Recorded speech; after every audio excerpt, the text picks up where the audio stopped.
It is not working.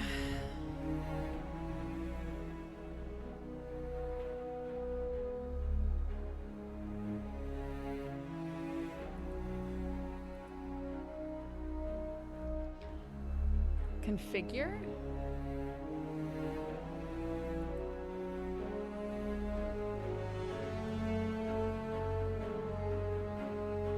Make sure you enable the Twitch integration in the in-game menu. Which you guys have, right? It's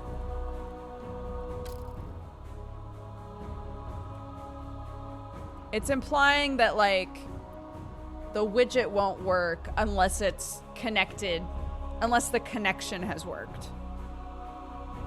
So I guess I'll just start a game and we'll just see what happens. Oh, we need to run ads again. I'm so sorry. I fucked myself. I hackied myself.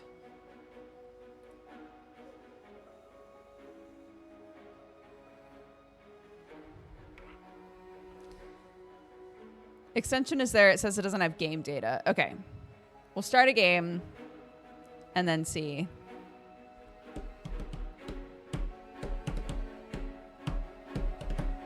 Resignate, thank you so much for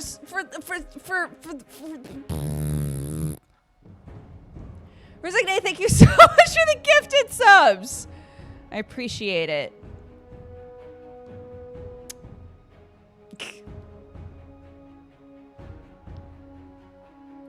If you're gifted a sub, be sure that you thank who gave it to you. We've had lots of gifted subs so far today. Welcome to the cat gang, everybody.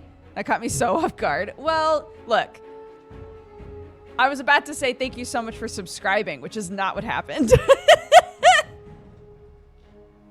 That's not what happened. She has such a way with words, Tuck's hair. I try.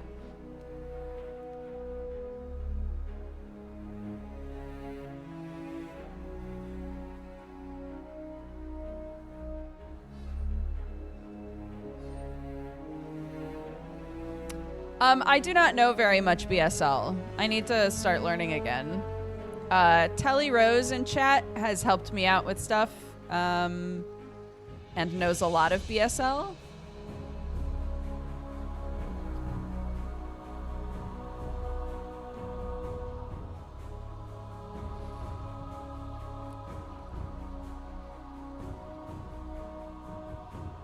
Wah, wah.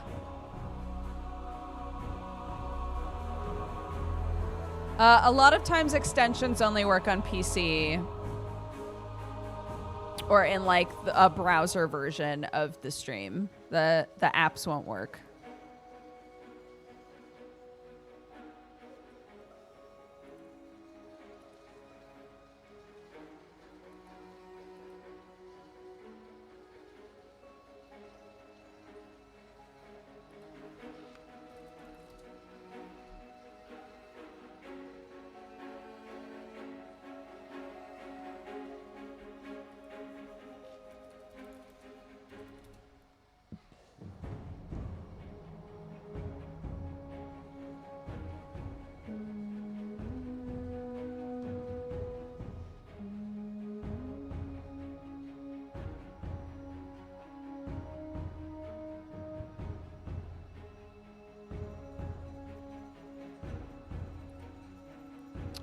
Reusable puppy pads. I need to get puppy pads for the chickens.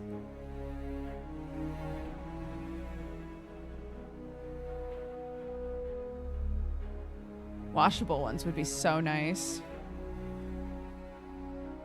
2 minutes left of the ads, guys. Thanks for being patient.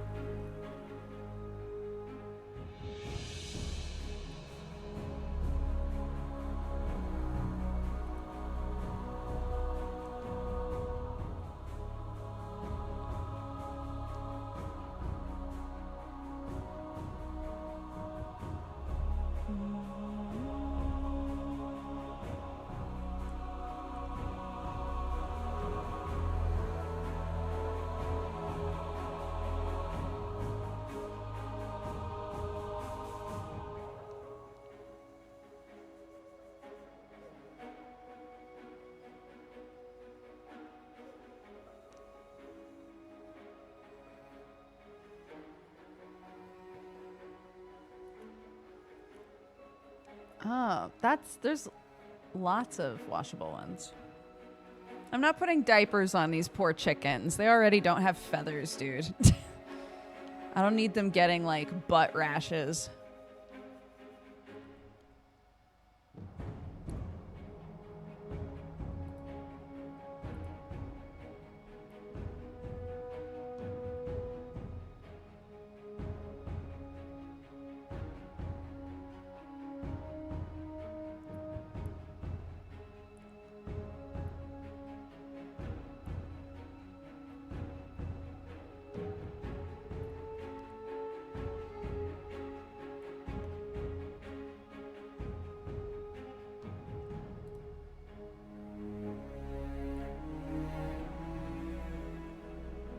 You have to call a chicken butt rash. I'm not calling one of the chickens butt rash.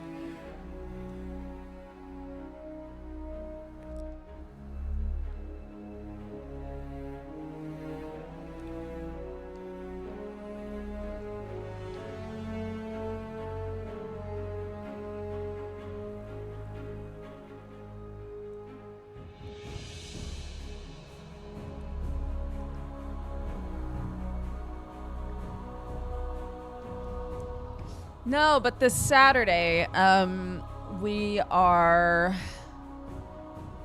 rescuing 4 chickens. There'll be ex-battery hens, ex-factory worker hens. So they won't have any feathers. They'll be super stressed out. But my mother-in-law helps with a company that, like, takes them in and finds them homes.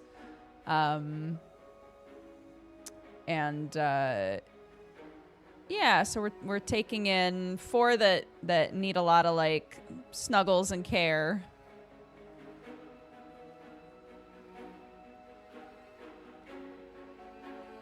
But they have to live in the house with us for a week or so. So they're probably gonna get very attached to us, which we're happy for.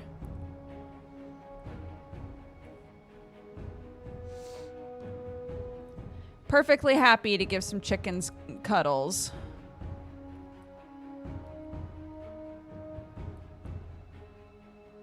Okay, I think we're all done with ads. I think everybody's out of ad hell, I believe.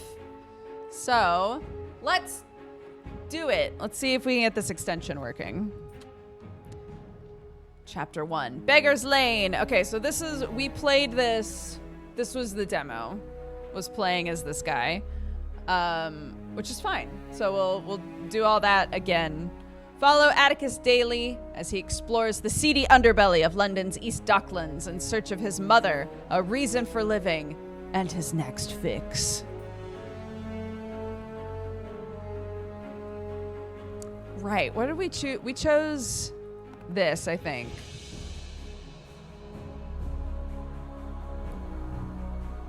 Blaming his fiery temper on his Minotaur blood, he embraces intimidation and combat, swearing he has a handle on his vices. As a magician, he's trained in escape tricks and sleight of hand. He's light-footed and nimble. Rationality suits him in a world that is unforgiving. He meets challenges with the silver tongue and understands basic machinery. Or he grew up in a crowded orphanage using illusory magic to disguise himself as a human. He moderates his urges and keeps a cool head.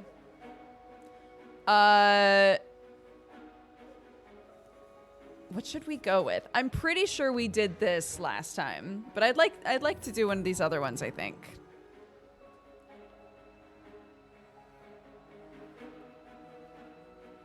So it changes your starting attributes, but you'll have an opportunity to, like, add to these things as you play, if I recall correctly.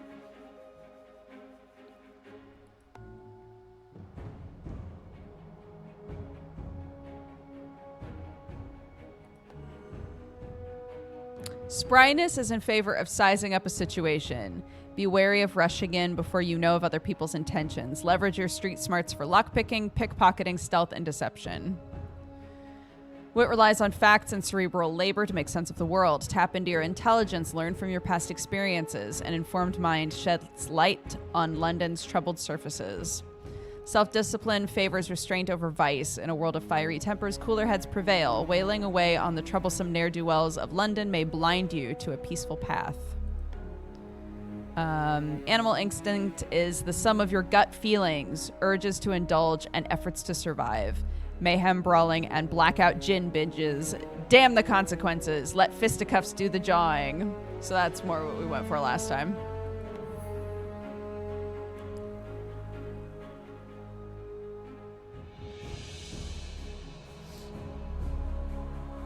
Here. Let's do a poll.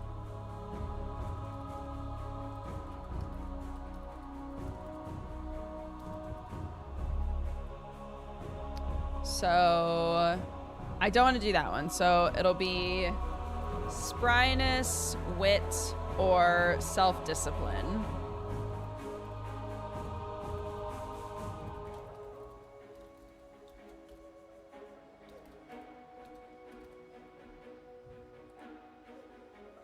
Okay. The poll is live.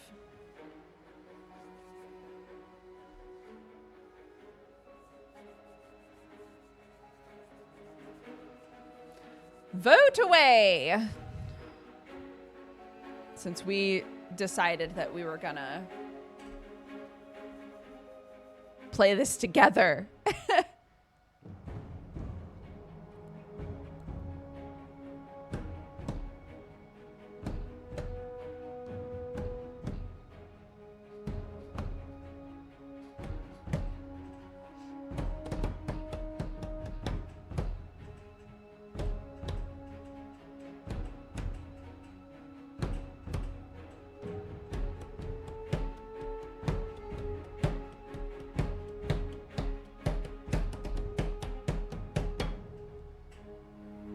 Here we go. What's the answer? Self-discipline with 41% of the vote. Dang. All right. A very disciplined Minotaur. I love it. My major arcana is the High Priestess. You've trained in magic to make others see what isn't there. That's our trait. Okay, let's go. Man is least himself when he talks in his own person. Give him a mask and he will tell you the truth. A dark shape looms over you. Against the guttering lamplight, the black-shadowed form hovers unsteadily like a cutout in a magic lantern. You can't be sure whether it's a real living thing or another grim manifestation from your week-long bender, which at first blush you appear to have survived. Or is it the face of death come to claim you? In any case, the specter seems to be in no hurry to move along. Painful memories prick your gin-addled brain. Now you recall why you're here. You chose this alleyway in London's East End to drown the last of your days in drink. If this apparition isn't the angel of death, even at suicide you have failed.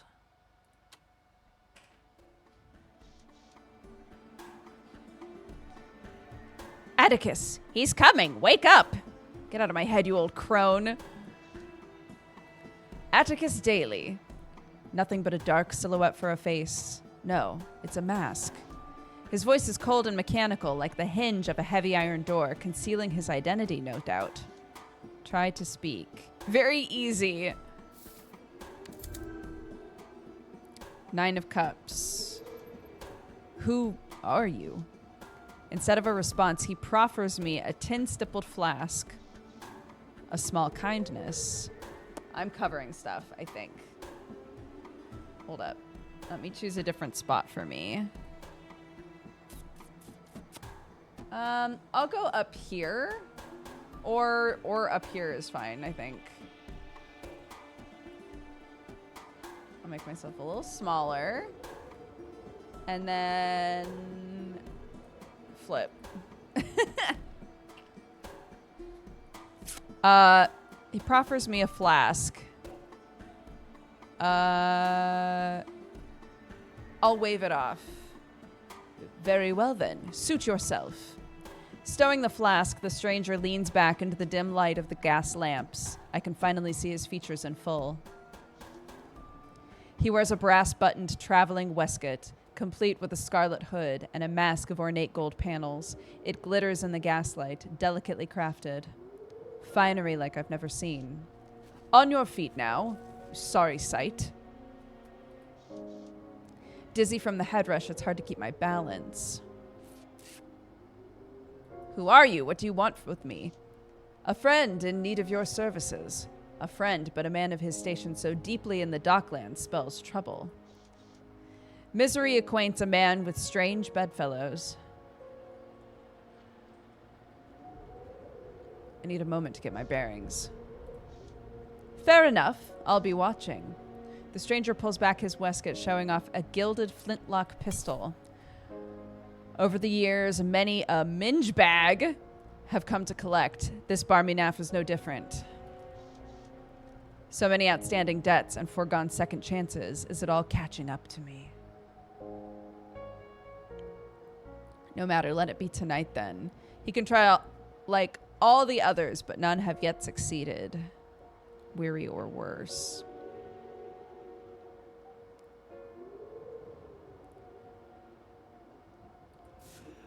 -5 hope. Temperament.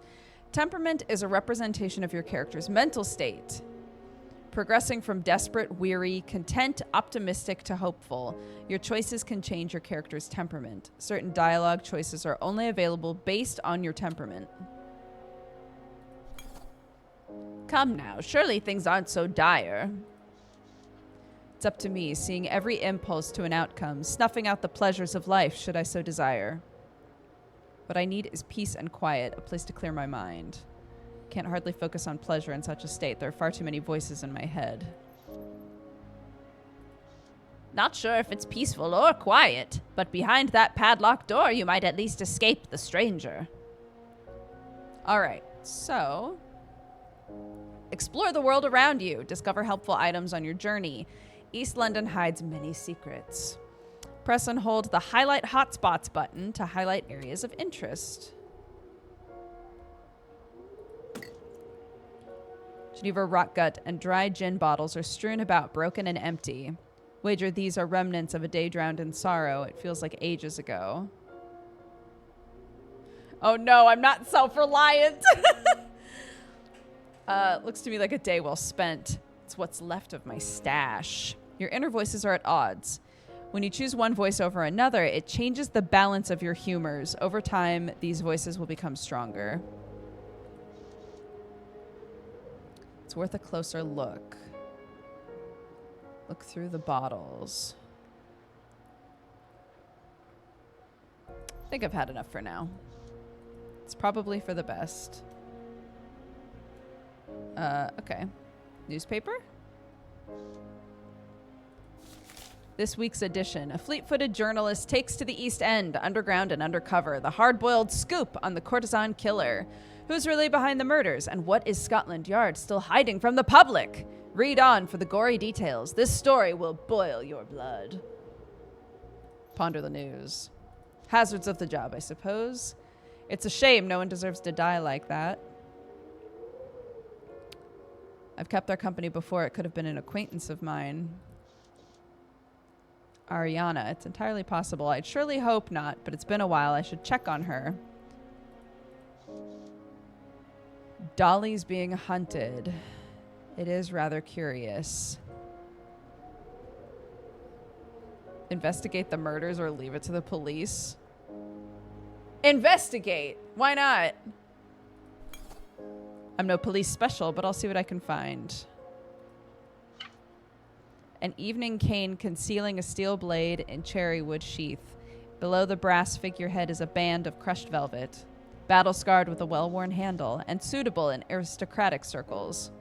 Take it with me, of course. I should keep better track of my belongings. Okay. Heavy door blocking my escape from the stranger. There's an oxidized chain and a padlock. Should be a soft job as long as the lock isn't rusted through. 50%. Okay. Is anything popping up for you guys yet? Or no? I assume no, because people aren't saying anything about it. So let's try this now that a game has has been started. Oh! There we go. Connect my game. Okay. Yes, we needed to start a game. That was instant. Fantastic. Okay. Apply. And resume. Okay. So do you see an option here to like vote, or maybe that'll pop up next time?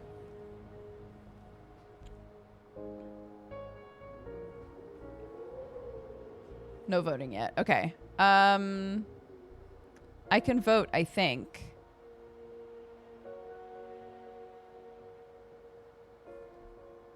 Do you guys want to look at it for a sec?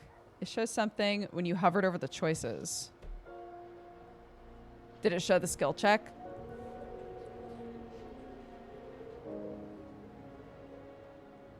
Okay. Okay, I'll do this and then we'll see if something pops up with the next. Minor Tarot. To make a skill check, you draw a card from one of the 4 minor arcana decks. Each deck contains cards numbered from 1, the ace, to 14, the king. They also contain the world, which will always succeed a skill check, and the fool, which will always fail and reshuffle. A success! Nice. I listen to the driver pins click into place along the sheer line, whereupon the plug turns, freeing the hinges. I'll set the lock aside. Perhaps a city engineer will come along and put it back again. I wonder where this passage goes. Away from the stranger is enough for me. But wait, there's more stuff to do up here. Yeah, what's this?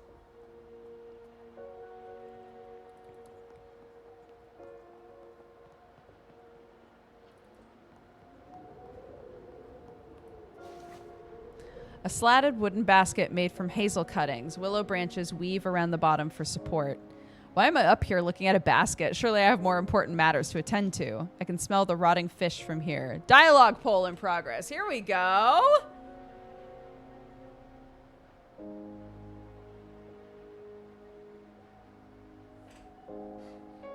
I'm so glad it's working. I feel like the last couple of times we've tried to do Twitch integration, it's been super buggy. So I'm glad that this seems to be working just fine.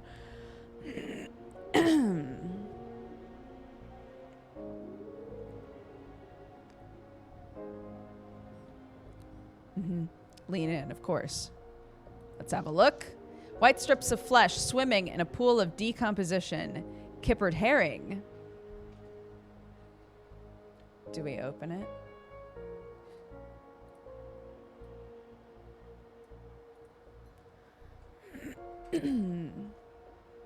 I'm gonna add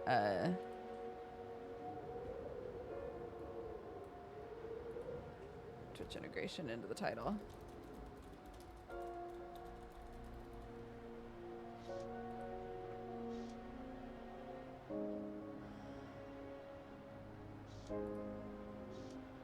Open it.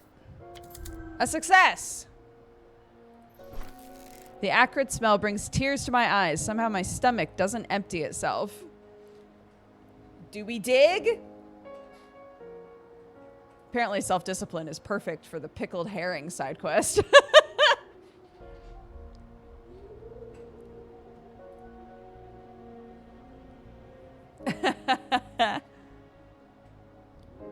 Our phlegm getting huge. Big phlegm. Dig. No! In for a penny, in for a pound. The smell and the scaly, gelatinous texture under my nails. It's seeping into my very soul. For God's sake, back away from the basket. Dang it. We didn't make it.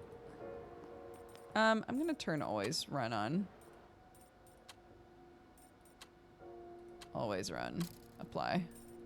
Okay.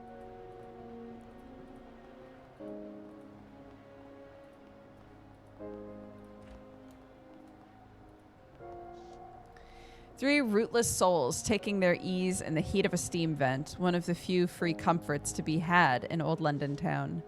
This one is Poe Pickett. Drifts around the city so much it's hard not to know him. Might not remember me, though. Balderdam, dash that landlord. Bloody meter refuses to fix the heat in my abode. Them button shunters cast me out on the bricks like flicking an ant off a sleeve. The unfortunates' companions huddle for warmth, their tattered garments splashed with ale. These men are dusty, perpetually so. Not that I miss the old quarters, no. With the endless boiler double trouble, 'twas not much warmer in there than out here. He looks at me askance. Wager his mood still needs thawing. Horns, if you're not handing out hot meals, bugger off. Talking takes thinking, and I ain't got a lot of that to spare, case you didn't notice. Fair enough. Julie and Bertram O'Brien, orphans missing from Sacred Heart Orphanage. Small reward furnished upon any information leading to their safe return. Have a heart for our poor children. The Sisters of Sacred Heart, 22 Cherrywine Lane, East End, London. Alms accepted. I remember this place.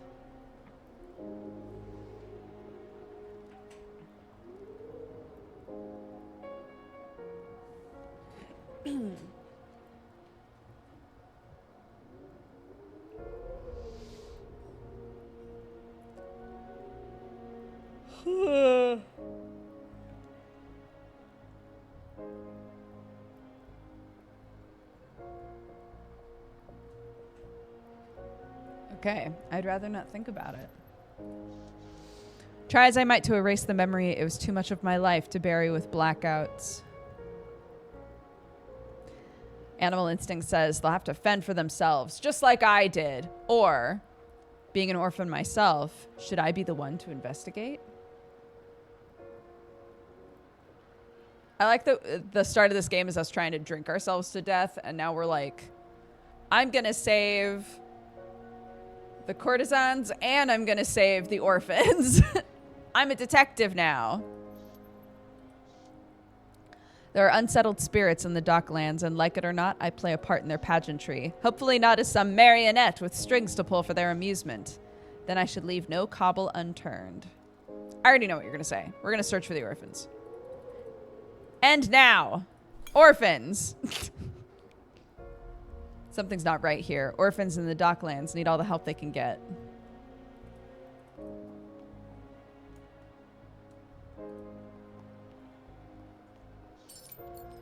Spare parts for machines. Gather the gears. Overground. It's the witching hour. Of course the trains aren't running. No escape from the stranger this way.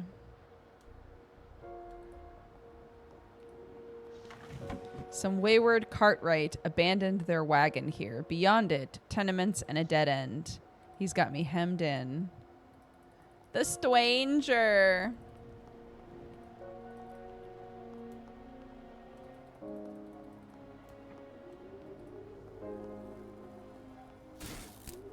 Military grade reinforced with barbed wire. The sign reads, Werewolf Containment Zone in luminescent paint.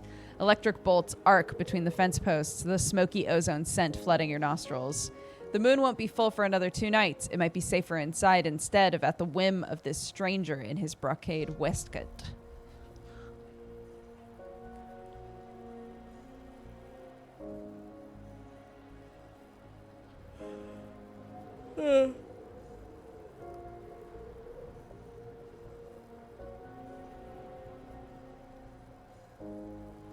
Our self-discipline is like the ability to not act on impulse, I believe. No harm in a look. Y'all are crazy. All right, let's do it. Success! Silk-wrapped cables running into a switch box that must be the power source. I'm no engineer, but I might be able to power down the fence from that switch.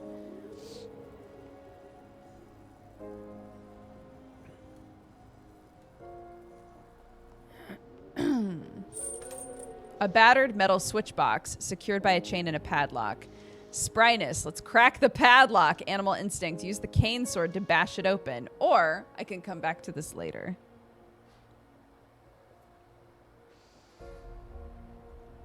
Yeah, so animal instinct is like aggression and passion and, you know, sort of, what's the word that I'm looking for?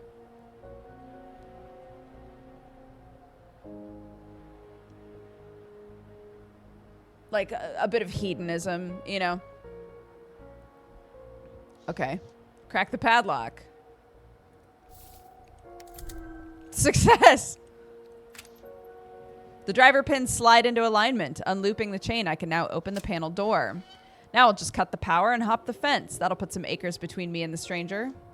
It's 4 meters high with voltage running through the razor coils. It's a bit risky. Our wit says, it can't be that hard to cut the current. Pull the red wire. Or better not, it's too dangerous. Don't worry, I went into this game, once I knew that there was Twitch integration, I just decided to go into this game assuming that chat would be involved and we'd probably do some like bonkers shit, so. So yeah, drive away, dude. Pull the red wire. A failure! A sharp shock runs down my fingers, burning through my center before petering off into nothing. I have to come back with someone who knows circuitry. Gather the gears. Palladium. Last night's hard to recall. Bodily aches suggest they threw me out around closing time.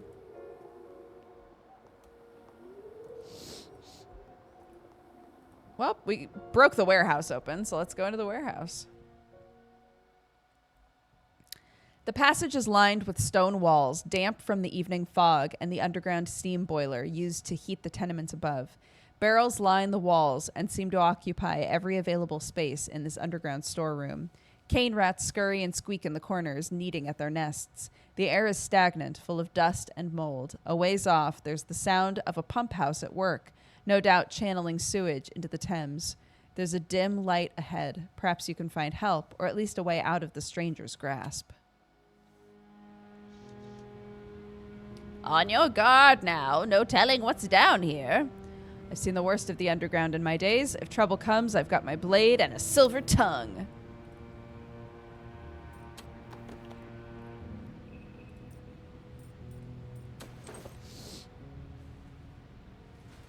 Gears and cogs, too. What do I use those for? A sleeping thug. A thirsty... oh, I thought this said thirsty. A 30-something cove writhing on the cobbles. Must have had his fill. If he was on guard, easy now to get by him. Or bash his head in. It might be safer that way. Our animal instinct says, yeah, let's bash his head in. Our wit says, he's only shickered beyond reason. Besides, maybe I know him. Or we can just leave him alone. Yeah, behind the camera is like what we need to do. It seemed the safest thing to cover.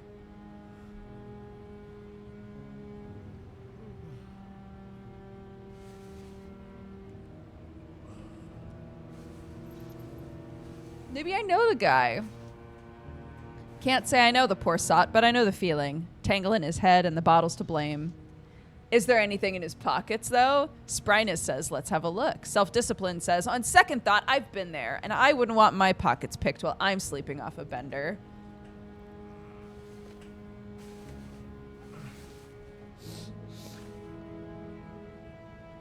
You can see the objectives with the extension. Well, there you go. You don't need the shit behind me. That's good to know.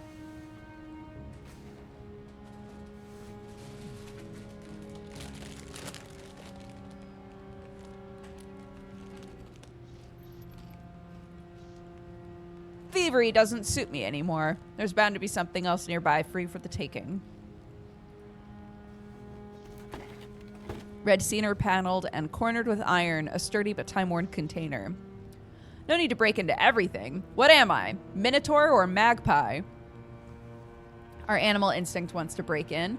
Wit. Rooting in rubbish with hopes for a little tin, just like my scavenging days. Or no time for this! I've got other shit to do!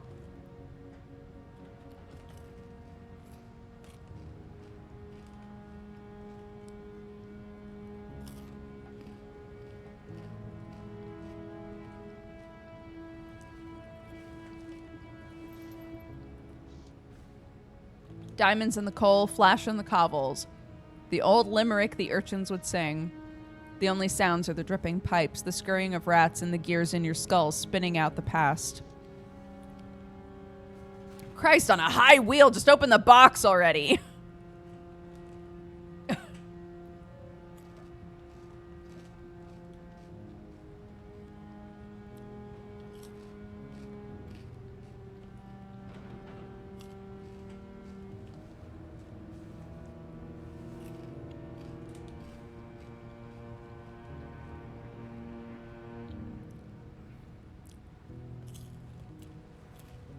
Okay.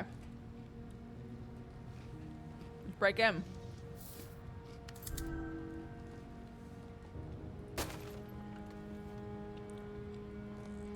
Oh, that felt right. It's been too long since I broke something.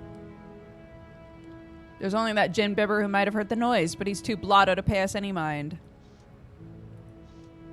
Trousers with a bib sewn across and a pulley zipper fastening. The head torch runs on a copper coil battery. There's boots and breeches. The waistcoat has enough pockets to carry a dining set. To be sure, it's a sandhog uniform. The construction workers. I'm going to try it on. So what if I tear the seams? It's not like someone's missing this pile of rags. The shoulder flaps will have to hang loose, my chest being too wide to snap the buttons down the placket.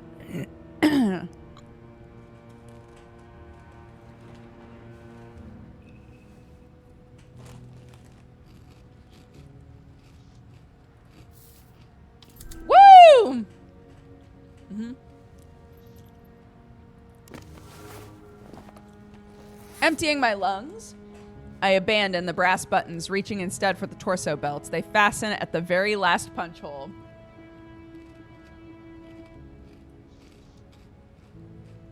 This could be a sign to lay off the swill. Maybe so. It's the source of many troubles. Or not necessary. I'm fine. I don't need help.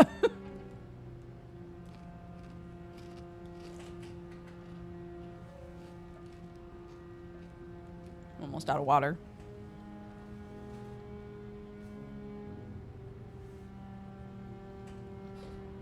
I can quit whenever I want. Ooh, our self-discipline has increased. If I quit outright, I'll keel over. Better start with one less drink a day. Sounds good. One less a day, I can handle that. Don't be so sure. The naysayers will gab as they please, but I'm ready to change. That's enough maundering. Get on with it. Not exactly worthy of Petticoat Lane, but in the shadows, it should do the trick. I don't see this game... I mean, I'm not very far into it. I don't see this game ever being able to do full voice acting like Disco Elysium did. But that would be awesome.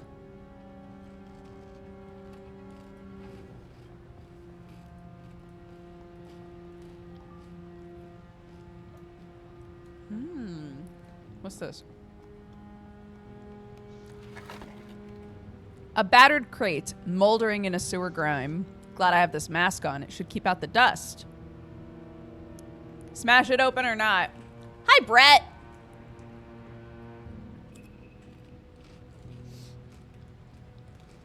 That's what I'm saying. I don't know that I see this game selling so well that they're able to be like, sure, we'll re-release it with voice acting, you know?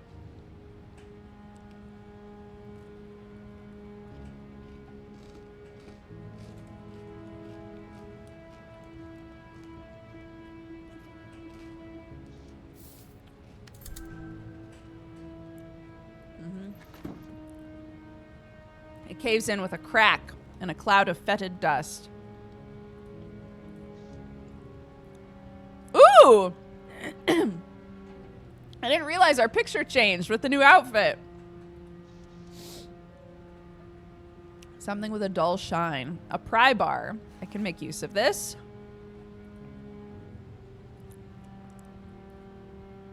More gears. Do not know what these are for, but that's okay.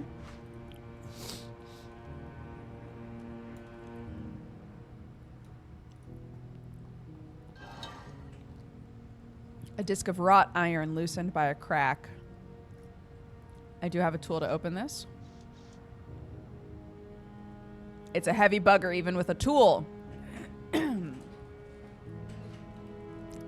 Lift it without a tool. How about the pry bar? That should get the cover off. On second thought, the sound of grating metal could draw attention.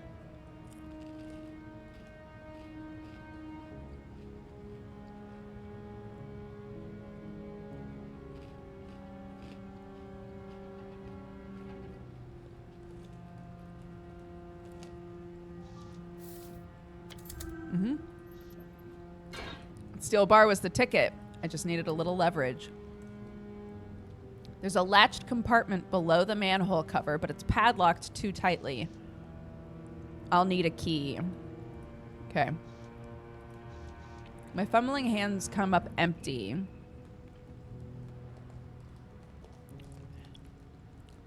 How about I reach back in the corners?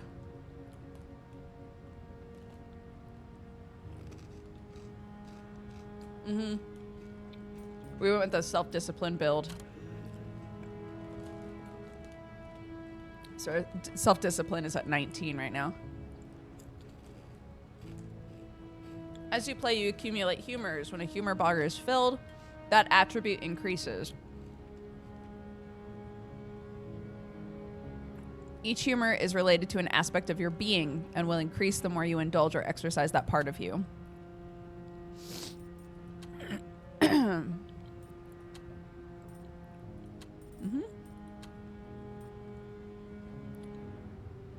A deep voice within you, impartially observing your circumstances without giving direct advice. Self-reflection calls attention to the mistakes you are doomed to repeat if you fail to listen. We are male, a minotaur, a magician, a sandhog. You're a tried and true sandhog, at least to whomever isn't looking closely, and an illusionist.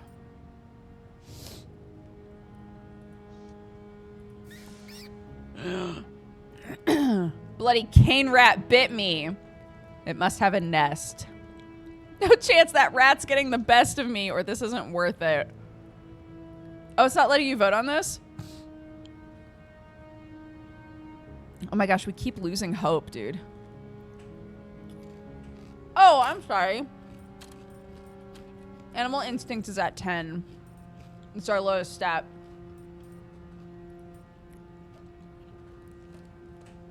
But if you wanted to disco dum-dum this game, Animal Instinct is the one you'd want.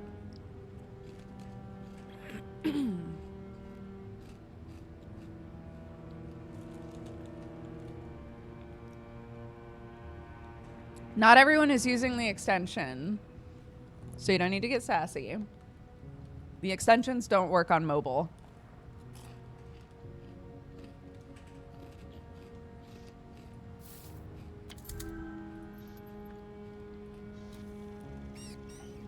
Stealing myself, I reach inside. It's a 1 pound banknote. At last, a bit of fortune. It's torn, but it'll do. There's somebody on the stairs. With the head torch, he could be on patrol. I don't suppose he takes kindly to trespassers. He's coming double quick. Where can I hide? Or I don't need to hide from anyone.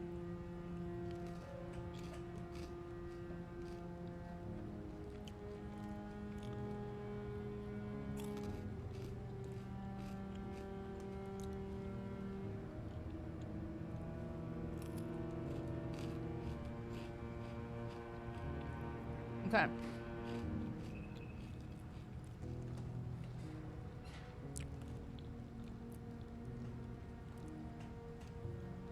This is one of those context in text sort of situations. If I see somebody say something and then put a tongue face after it, I assume that the context of that is, duh, how did you not know that? But not everybody means that when they do the tongue face. So there you go. There's a pool of shadow at the back of the hallway.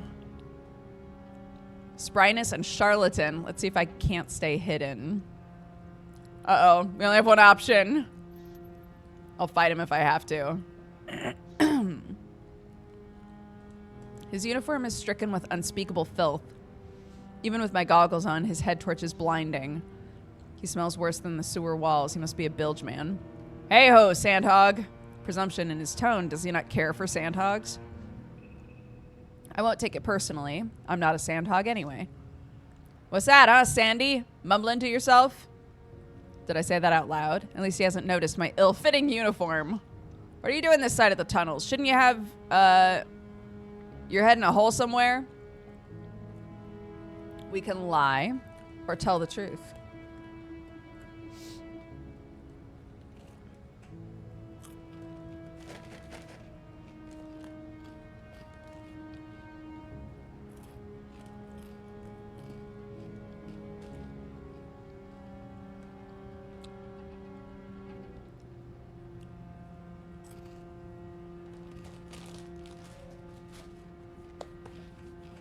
We're gonna lie.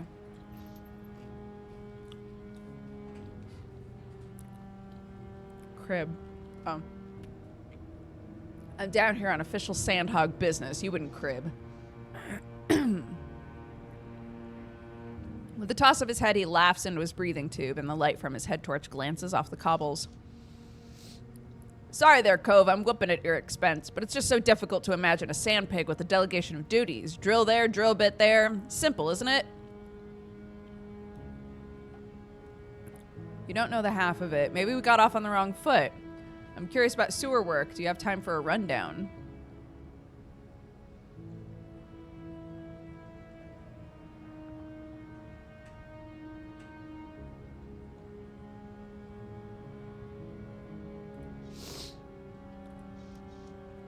That's queer. I never knew a Sandy so curious. You sure you're a tunnel rat? All right, you got me. I'm no sandhog, but you don't frighten me. I'm running from something much more dangerous. Or, that's right, blasting out the Stepney Green Line.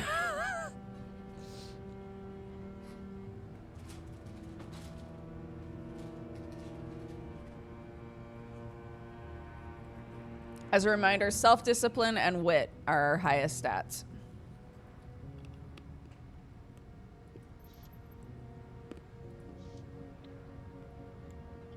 You don't know the first thing about danger. Trespassing down sewers if you own the place. I'm calling the hounds in unless you turn tail like 60 right about now.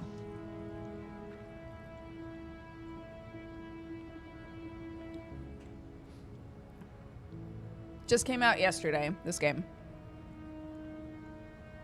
That wasn't the reaction I'd hoped for, but I suppose the fickle truth can fail, and a dire course of action is warranted. Before you get hot-headed, take a look at this!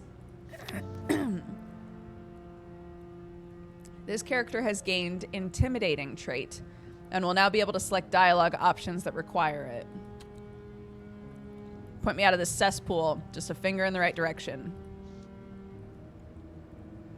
My blade harkens blood should he try anything smart. If you follow this passage, there's a grate that needs refastening. Been meaning to fix it, but aside from the way you came, I swear it's the only exit. A decent answer from a less than decent man. Sure as sight. Sorry I stopped you. I'll just have a squeeze by, I suppose. Be seeing you. What's to stop him from walking away and still calling somebody?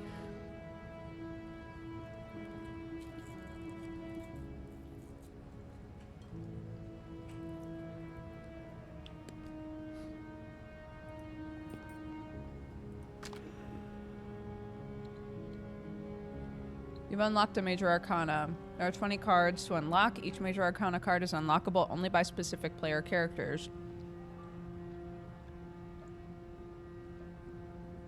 Cards in the major arcana unlock specific personality traits. Once unlocked, you'll be able to select dialogue options that require it.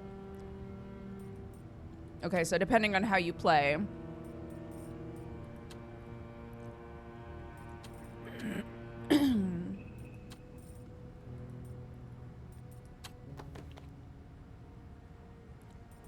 Cut back on drinking.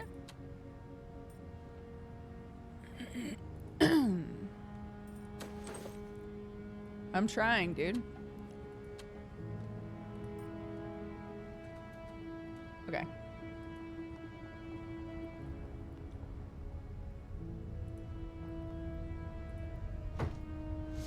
brass-banded traveling trunk with sturdy corners, fit for a long voyage.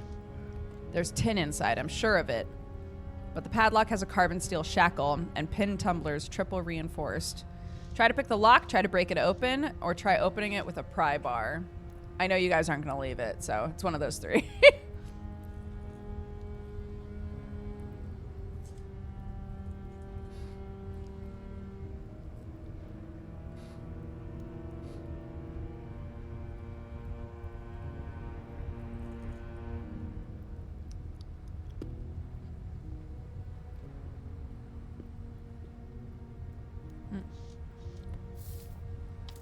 Woo!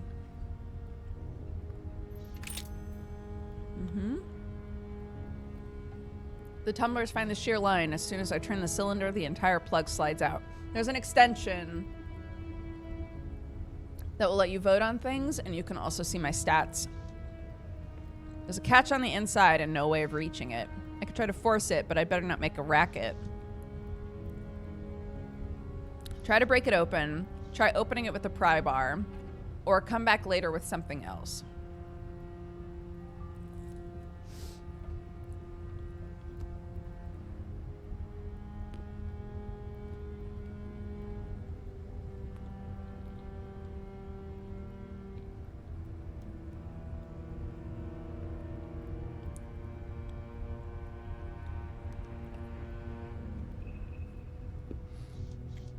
Ooh, okay.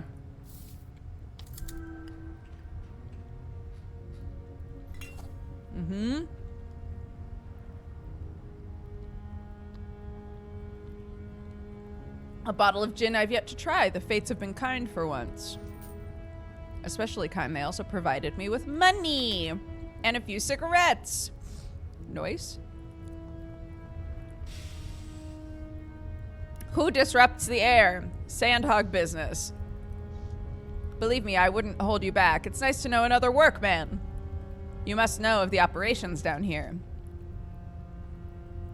No doubt these barrels are being used for smuggling. Of course I know what's going on, but since you were so slapdash to bring it up, I need to make sure you haven't been peaching. That's right, and fly. The name's Hera, if it helps. File any reports you might need. I'm built to improve. Ask about the fire, ask about the acronym, press for information, or ask about a way out.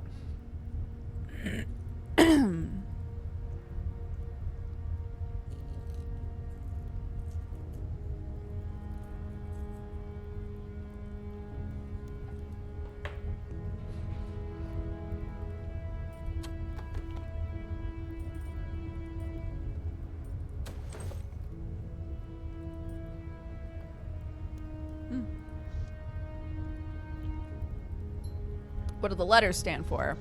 Heat Energy Regulation Automaton, the latest iteration. Hera, wife of Zeus. In any case, it suits you. That's the new dialogue option. The rest is the same.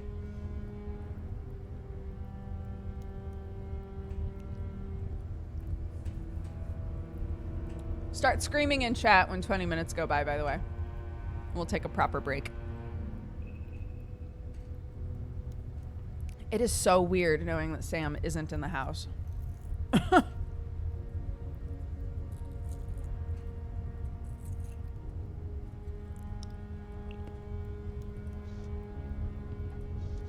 I'm thrilled to hear it. Now, how can I help you? I should get back to the flame.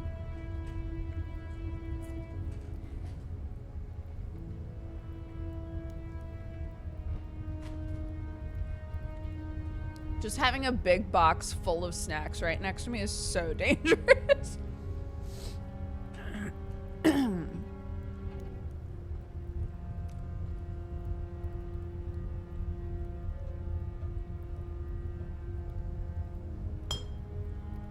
Ask about the fire.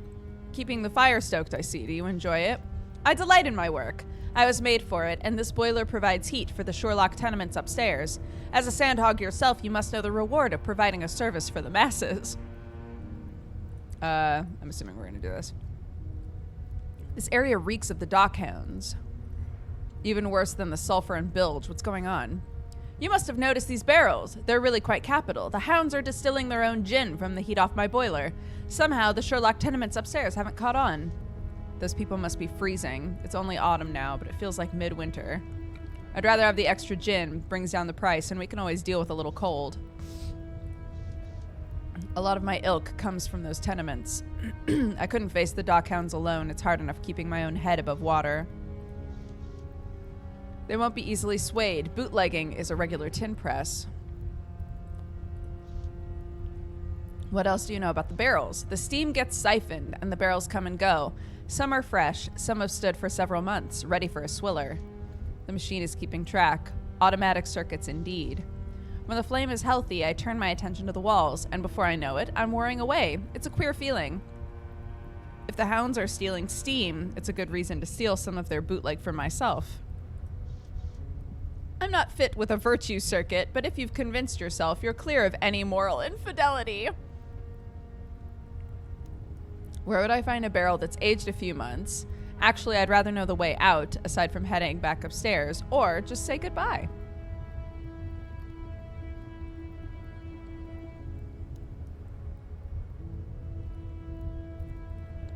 Yeah, when we take a break, I'm gonna, like, make myself a thing that isn't sweet.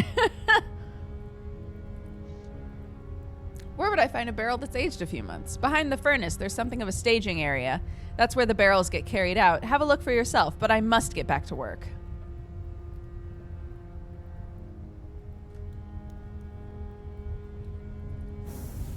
Embers burning brightly, as if by the jewel-bright core of every flame on earth. Hot coals banked with an unsurpassed dexterity, errors all but eliminated. Nothing to do but stare at the flames.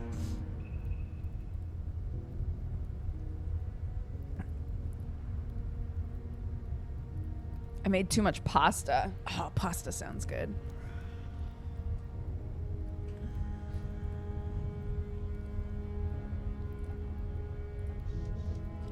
Tiger bright flames in the brass-bellied furnace, dying and living and dying and being reborn.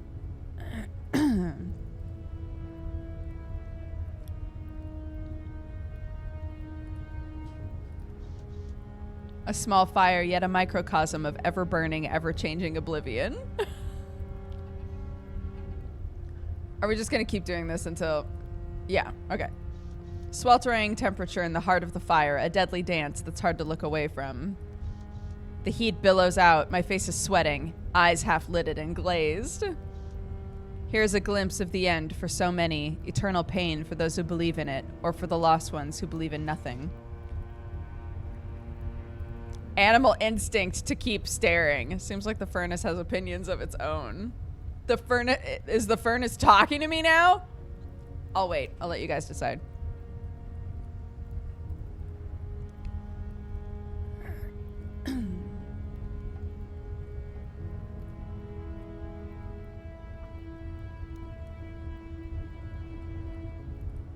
Mm-hmm.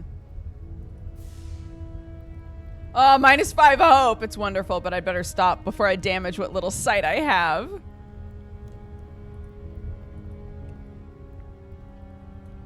I say it's back here? Oh, moonshine. A barrel like any other, standing upright.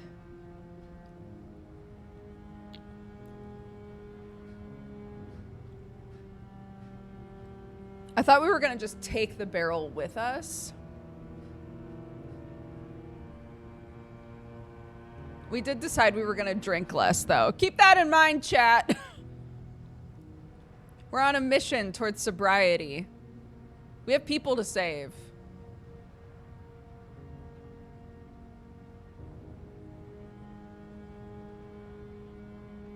Well done, chat. Tempting, but I was thinking of cutting back. It beggars belief, and yet, purely for experimental purposes, I promised. So consider this the one less drink. After this, I'm good to go.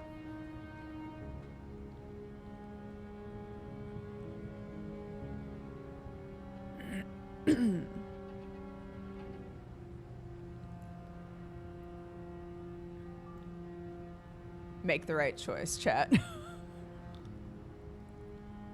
Our poor boy. Thank you. Task completed. Cut back on the drinking. Plus 10 hope. Yeah! Nice. Feeling good. Feeling good. Bye, buddy. Love you. Edging through the grate, you're greeted by the droning sound of rushing water and a smell that's near unbearable, hanging in the air so thick you can almost taste it.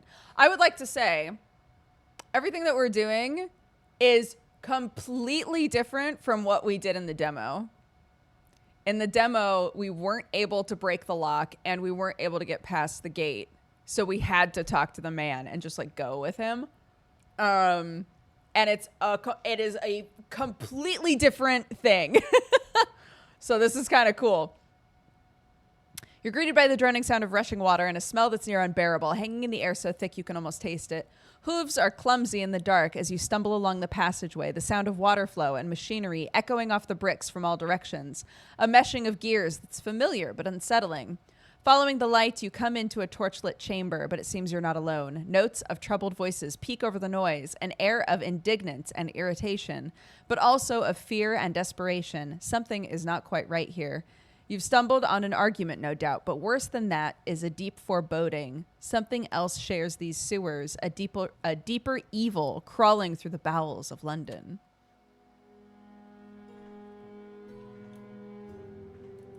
Blocked passage.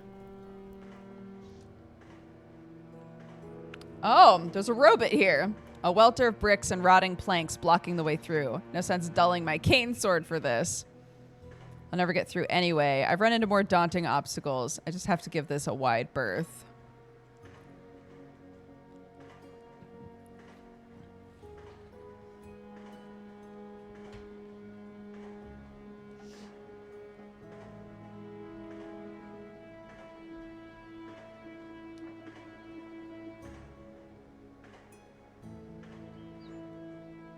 Ho ho. Plus 5 hope. Nice. Getting our hope back little by little, dude. Love that for us.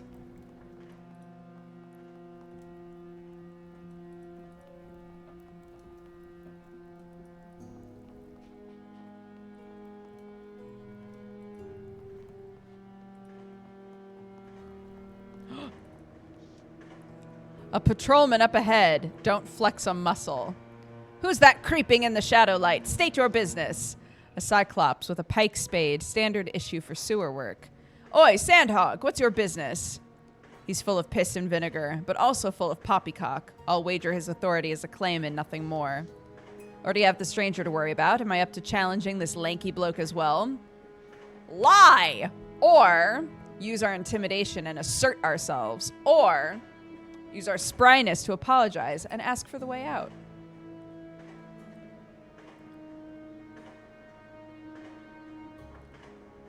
We were owed some hope back after staring into the fire, for real. We stared into the fire, hurt our eyeballs a little bit, but then we, you know, it helped us recenter ourselves. It was the much hotter version of when people dunk their heads in ice water and are like, and now I can think clearly. All right. Lie. Nice. Tunnel work, nothing of import. I'm the pump house captain, and this chamber's in my bailiwick, an area of expertise or jurisdiction. Be more specific. Excellent delivery, but he's just not buying it. It's better to try an honest approach. I can't lie, I'm not really a sandhog. Well, even so. If you're creeping about down here, I must have your name and citizen number. Give him a false name. That'll shake the heat. But then again, what's another mark on my record? It's not like I ever pay the fines. Self-discipline is our real name. Wit is a different name. It looks like. Yeah, no ice bucket challenges here, dude. Only stare directly into a furnace challenges.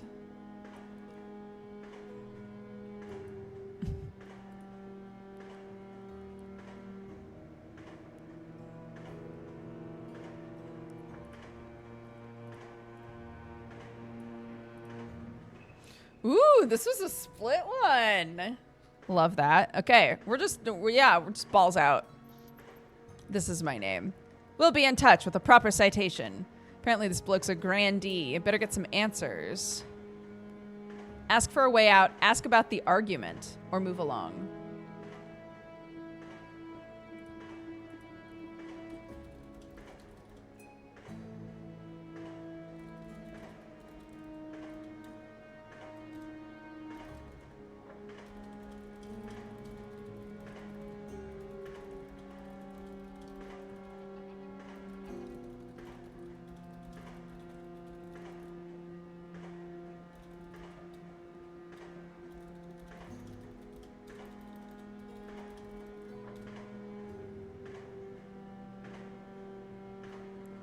Sorry.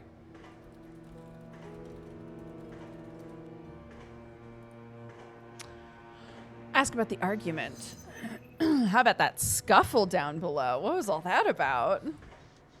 The tall fellow holds weight with the hounds. I shouldn't like to interfere. Let's ask for a way out. Surely there's a way out. Toward the pump house? Off limits. And besides, she's locked down for maintenance. If I were you, I'd head up street side before the morning doves.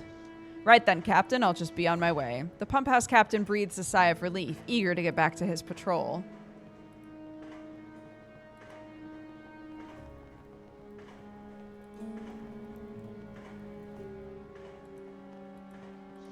Oops, they're still arguing. Move any further and they'll notice me.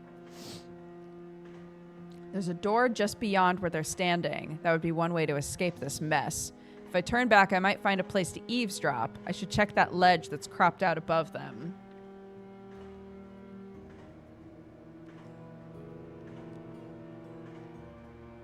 I'll have to face him sooner or later, or I'd better look around while I have the chance.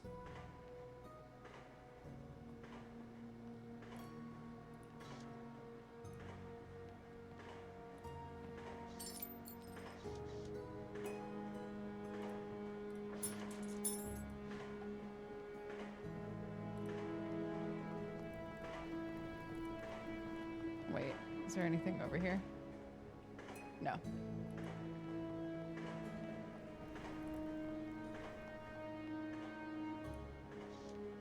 A barrel perches on the ledge while the argument rages. I can hide up here and watch the dispute. Yeah, eavesdrop. Let's have a listen. You'll pad me pockets till I say die. He's hounding this poor girl for capital. Only a ladsman would stoop so low. If so, she must be a cut purse. I'm sick of stealing, and I'm sore of begging all the more. It's shameless. Doesn't seem like a fair fight. She might come to harm if I don't step in. Let it play out. Intervene quickly. Go down and break it up. Or, this doesn't concern me. I'm also in trouble. I've got my own shit going on.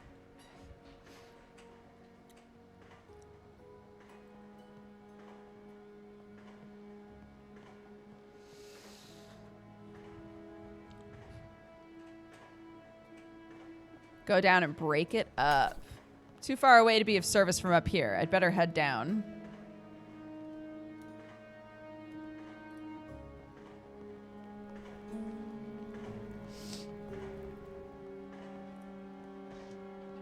How about an inside tip? You know I'm in the well with the oddsman.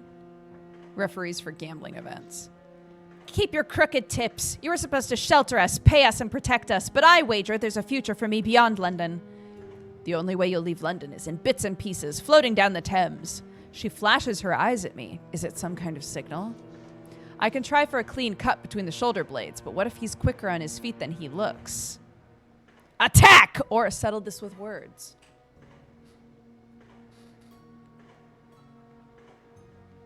I like that you can just be like, this isn't my business. Yeah, totally. You can just be like, whatever.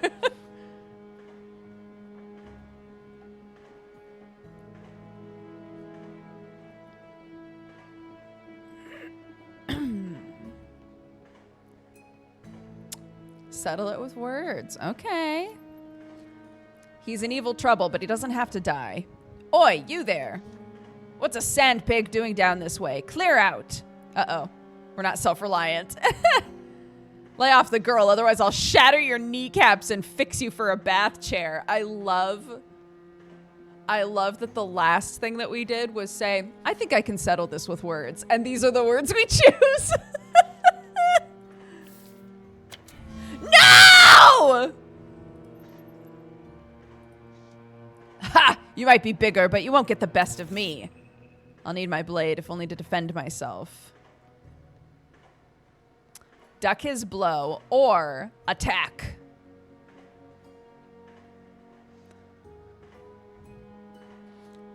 Animal instinct is our worst stat. Just keep that in mind. He said words, just not what type of words. That's so true. Valid.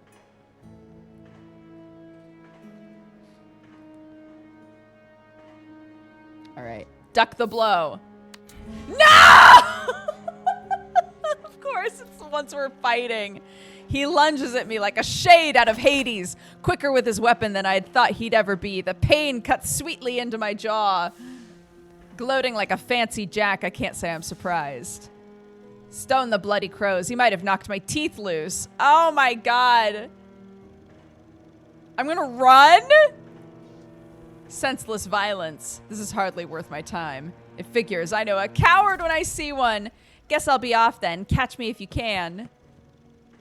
You're lucky I'm busy with that insolent urchin. Otherwise, I would have finished the job.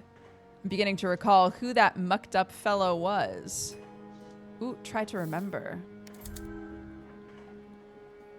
All that hope we got. All that hope we got from our sobriety journey. Gone in an instant. We were in a band of pickpockets together as kids. Carlisle McGrady. He was older, of course. Something of a honcho. Oh, we know the man.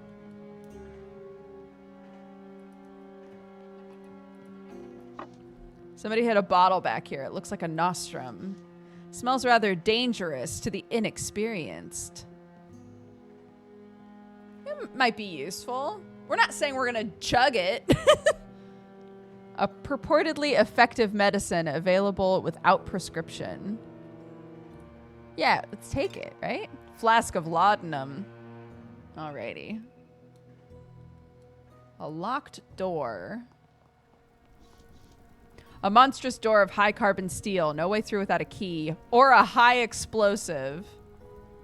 Bellend, if only it was open. So this is the end of my underground road.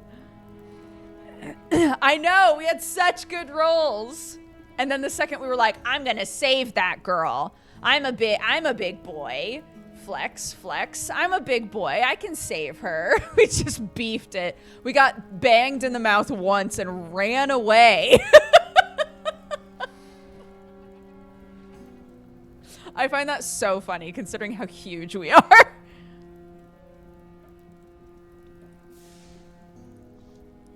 Crivens, there's no getting through.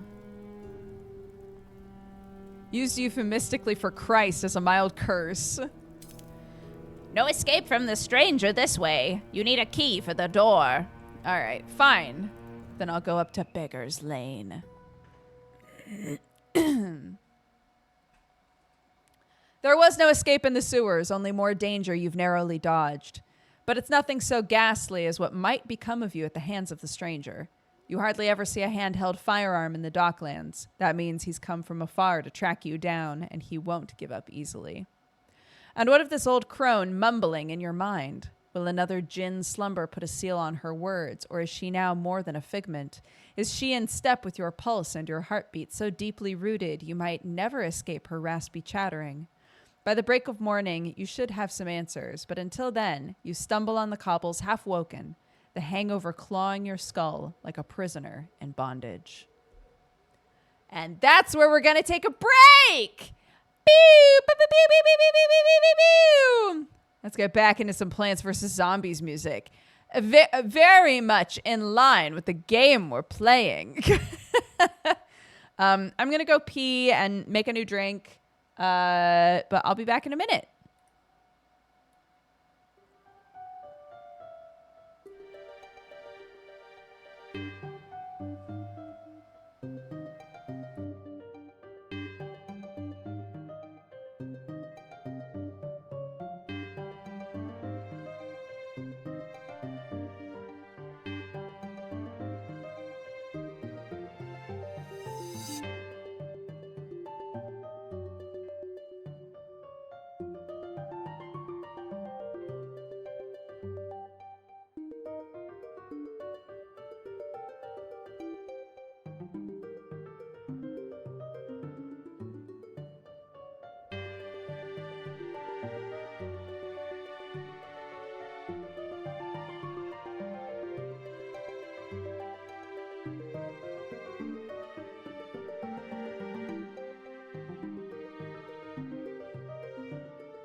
What a song to come back to.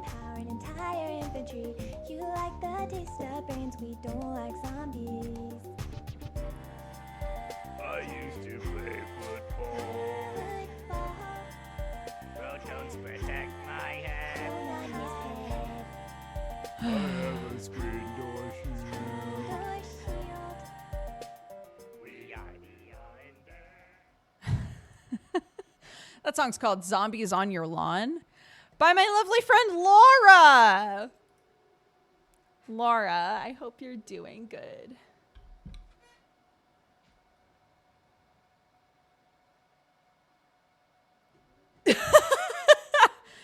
I messaged Sam and I said, oh my God, look at you. First class is going to spoil you for life. He said, it's absolutely ruined me. They gave me slippers, pajamas, a packed toiletries bag, a 3-course meal, a bed, and there's a shower in here. Truly fucked forever.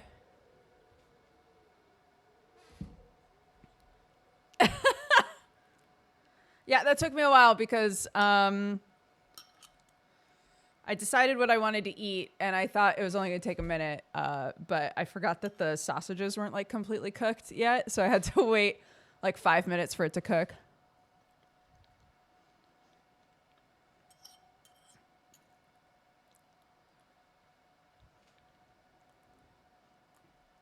But we've done it. Okay.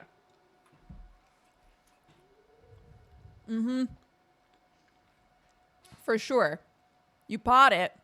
Take advantage, right? Like, holy shit.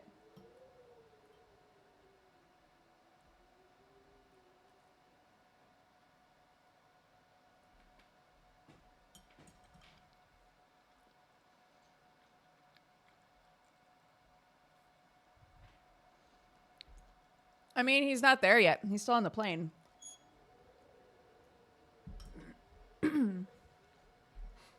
Okay.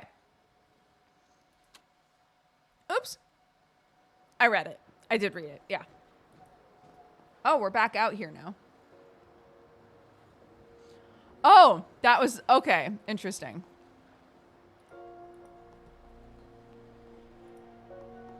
Is the guy still here?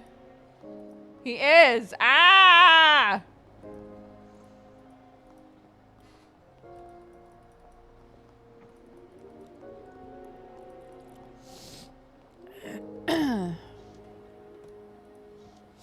Other than give me a shock. Okay. I still don't have something that can help me with that.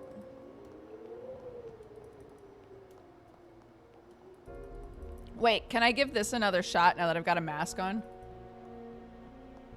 No. Dang.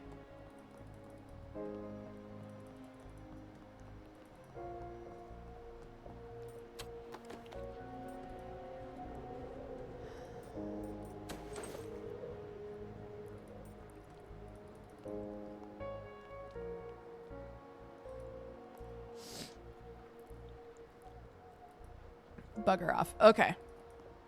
Damn it. Okay. Oops. There's nothing I can do, I guess. I have to just talk to this guy.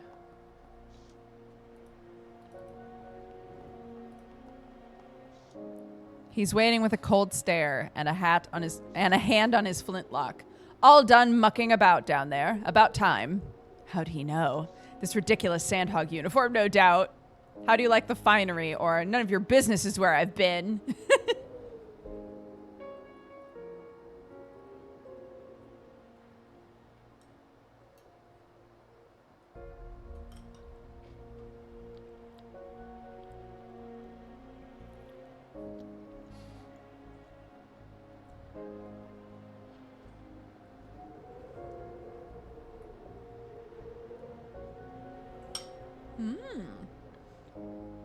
How do you like the finery? Might have served you down there, but it's not permissible where we're going. Does he ever lighten up? Right then. You ruddy sight, let's get going. We'll need you batting on a full wicket. Shall I let him ragdoll me around East London? Not a chance. Or he could put a bullet through my heart in half a moment. Now is not the right time to challenge him.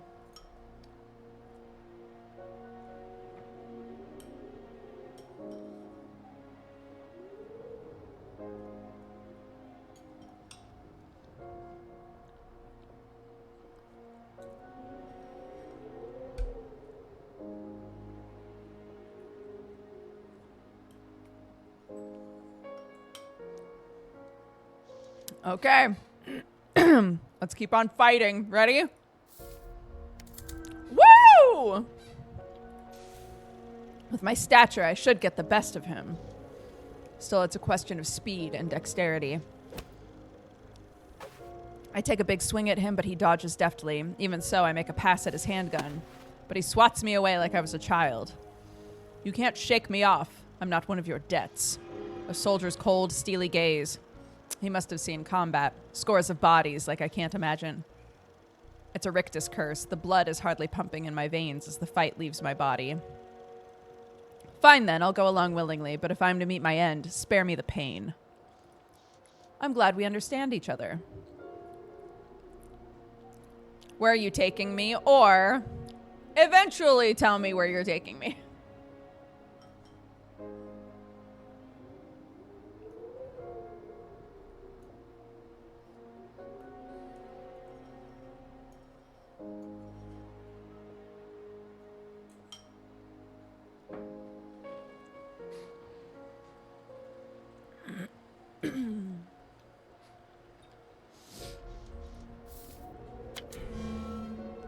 Nope. He merely grunts and snatches my arm, ready to lead me off. There's no time for dawdling. Bellend, he hasn't any conscience. If it seems like London left you behind, humor me for the evening. Otherwise, I'll deliver the bounty on your head and I won't have wasted any time. There's a bounty? Your headache rages with a fierce second wind. Every step is a hammer and nail in your psyche. The stranger's reckless pace only makes matters worse, his arm like a vice grip, dragging you down a maze of twisted alleyways until at last a string of paper lanterns appears, buoys in a sickening sea of night, the cherry glow of Red Lantern Lane. Within waves of jasmine and sandalwood incense, memory washes fear away. This might be the only place that could convince you to keep on living, even if just for a night. The gas mantle above the door fills you with fondness, cleansing the rest of your mind-gouging hangover. You've arrived at the Red Lotus Den, the only place you've ever felt at home. No need to be pulled along now. You'll go inside willingly. Happy now? Body aches and a deep uncertainty in the bones. It's hard to be happy like this. Allow me to rephrase. Have you ever been happy? Can't say I have, but I've gotten close to it here. Withdrawals, they can muddle our heads and make us weak. Don't worry. You'll feel better soon.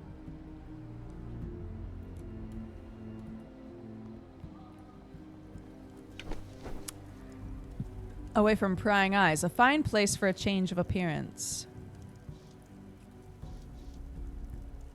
Cast your illusion.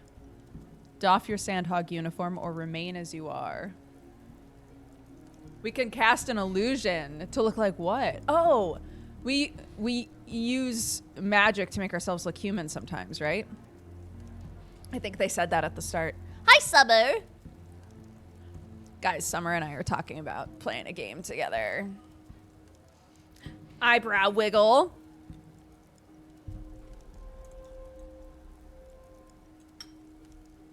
Mm-hmm. It was a very easy check. Sight from the fire, hearing from bloody hell, focus. Confound it, it didn't quite take. I can try again if it's not too exhausting. Try again.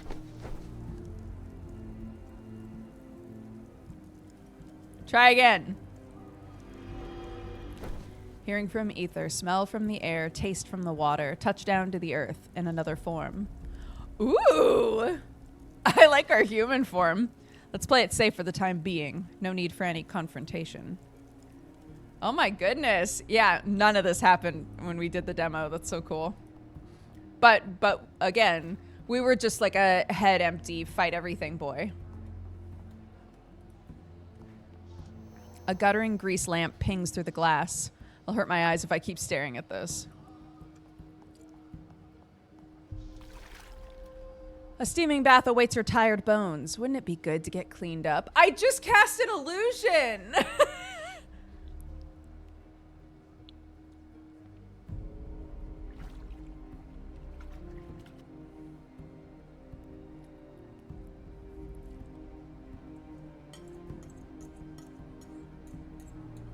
I like that we don't look like fully human.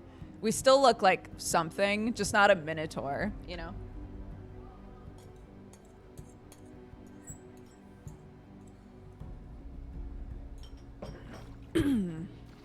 Take a bath. All right.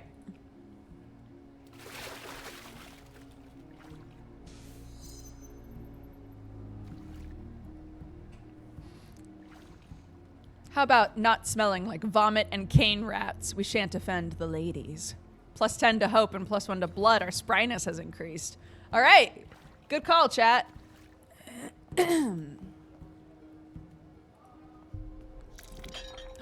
That's right. Oh my gosh. So in the demo,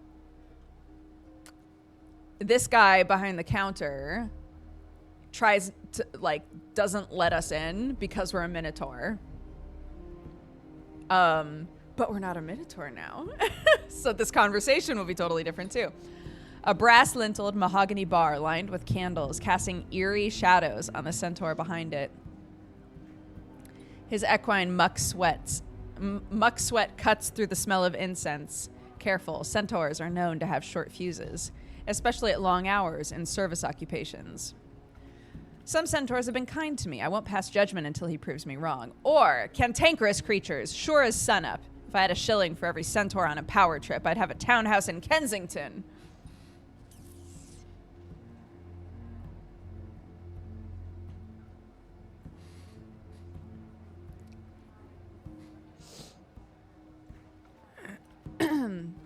For those of you who showed up after we established this, there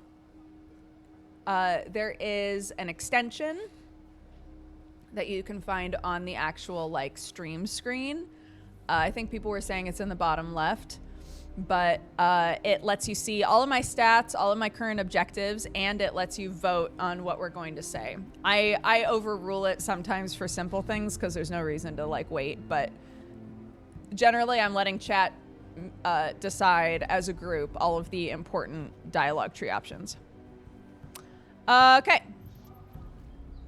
Some centaurs have been kind to me. Maybe this guy's fine. Then again, there's Bixby. He's one centaur with his head screwed on straight.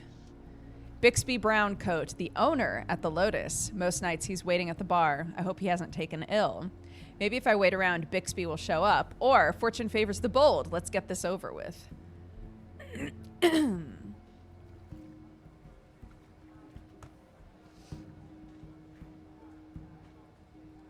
gonna mute myself while I blow my nose.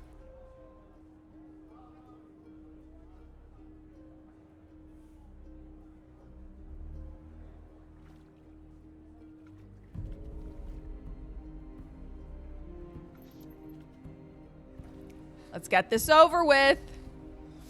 I love when the choices are like almost 50-50. Let us not tarry. The sooner we ask for permission to enter the Lotus, the better. The centaur leers, his misshapen chin a shelf for his cigarette, jutting from a jangle of bad teeth. Didn't see you come in. How can I help? Entrance to the Lotus, please. I'll have to check the list. Where did Bixby say it was? Out trots Mr. Browncoat, surely come to see what the fuss is about. He wears a long-faced countenance, a gold pocket watch, and a lavender-tinted pince-nez on his aquiline nose.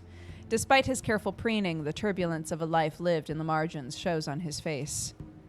Now, here's Atticus. He's happy I've arrived in human form, although he knows it takes a lot of energy. Glad to see you. About time. We had trouble. Or seems the doorman didn't recognize me.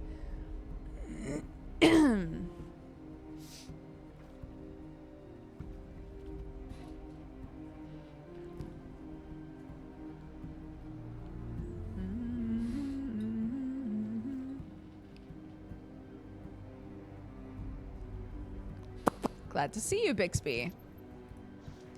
And you as well, Atticus. I'm glad to see you've brought us a brand new customer. Now then, paradise awaits beyond the curtain.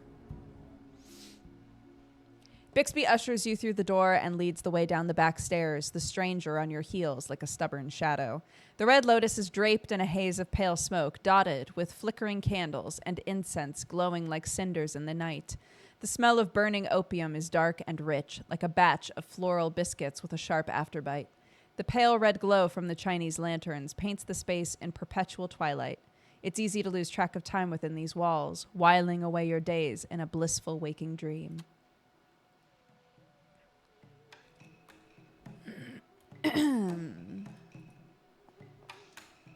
What's that gear clattering racket? A jet of steam cuts through the quiet of the den. Oh, it's a robot. Bugger off, you brass bucket. Or, what a curious machine. I wonder how it works. Or, what's an automaton doing here? It's not as if it can partake.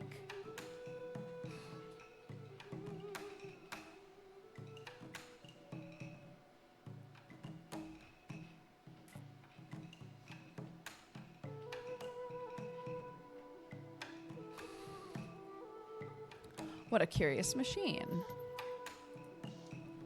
It's got an arsenal heart drum, a top flight boiler, ball and socket legs, and pressurized feet. There's nothing run-of-the-mill about it. Sorry there, didn't mean to startle you. Off it goes, heading for the private section. And where did that masked stranger go? The floor pit has benches with tufted upholstery and pillows costing a halfpenny an hour. Normally, a pillow and a pipe sit is more than enough to fit my fancy. I sit here to save money, buying a half bowl at a time. They're yay! I don't know why that was so funny. Wait, I want to get a better view of it next time they do it.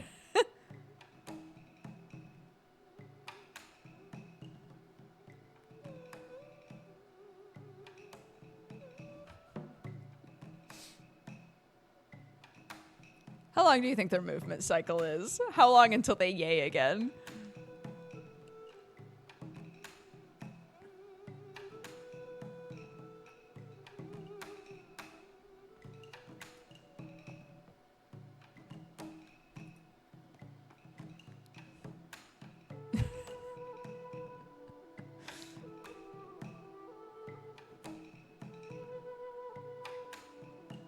Yay! Okay, I feel better. A sleeping poppyhead is draped over a mattress in the corner, drooling idly into his shirt. Fancy that. An errant wallet poking up out of the corner of his slacks. It yearns to be free. Pick his pocket, or better not.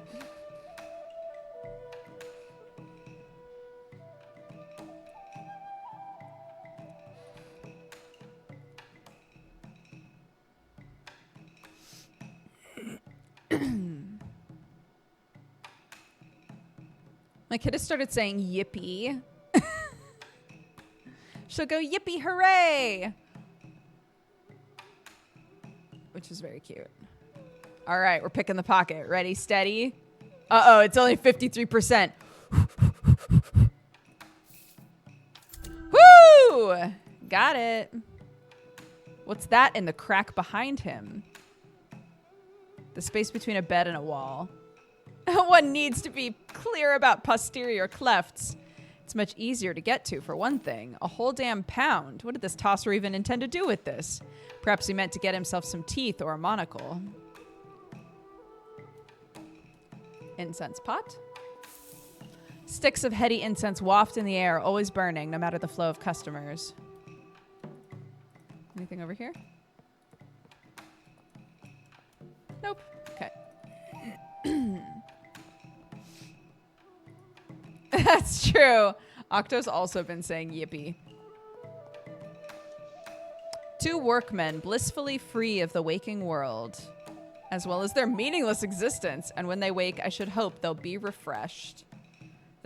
I think this is a hope. This is a hope choice. Keep that in mind. We could use some hope, guys. Everything doesn't have to be terrible.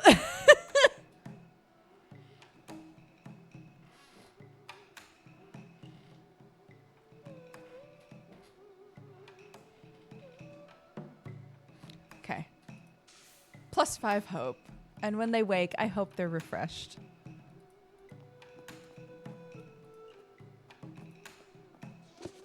A sturdy yet musty old bookshelf. The spines show titles like Arcane Magic on the Eastern Edge of Ruin, Opium Through the Ages, and parlor games, Love in the Dreamtime. The Dwarf and the Automaton. Evening, stranger. The dwarf has a warm and amiable look, with a set of crystal blue eyes, sharply intelligent, and a red mustache that is so full it could crawl off his face and build a cocoon. His beard is elegantly braided in the common style. I finger the brass rings in my own goatee, which is coarse and stringy by comparison. How do you do? Just fine, some kind of inventor, are you? Or hard to say, once I've had a fix, I'll be more clear-headed.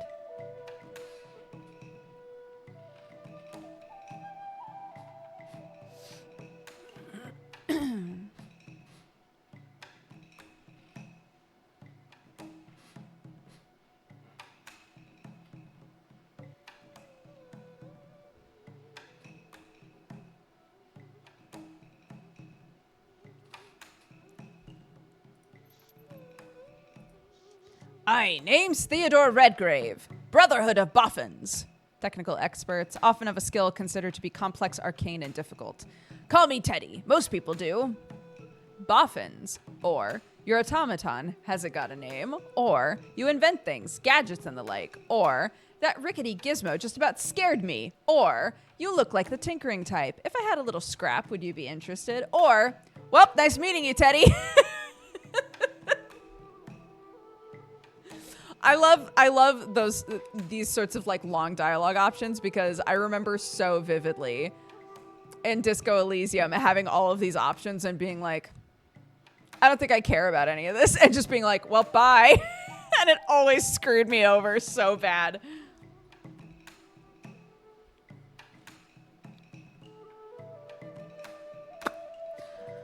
Okay, 33% for both of these. Boffins. Yes, the Royal Society funds all kinds of industrial research nowadays. There's a brotherhood for every branch of science. I'm with the DA, Division of Automatons. And then we'll say, does your automaton have a name?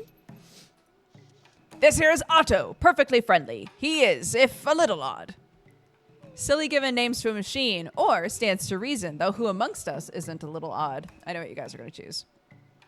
I'll give you 10 seconds.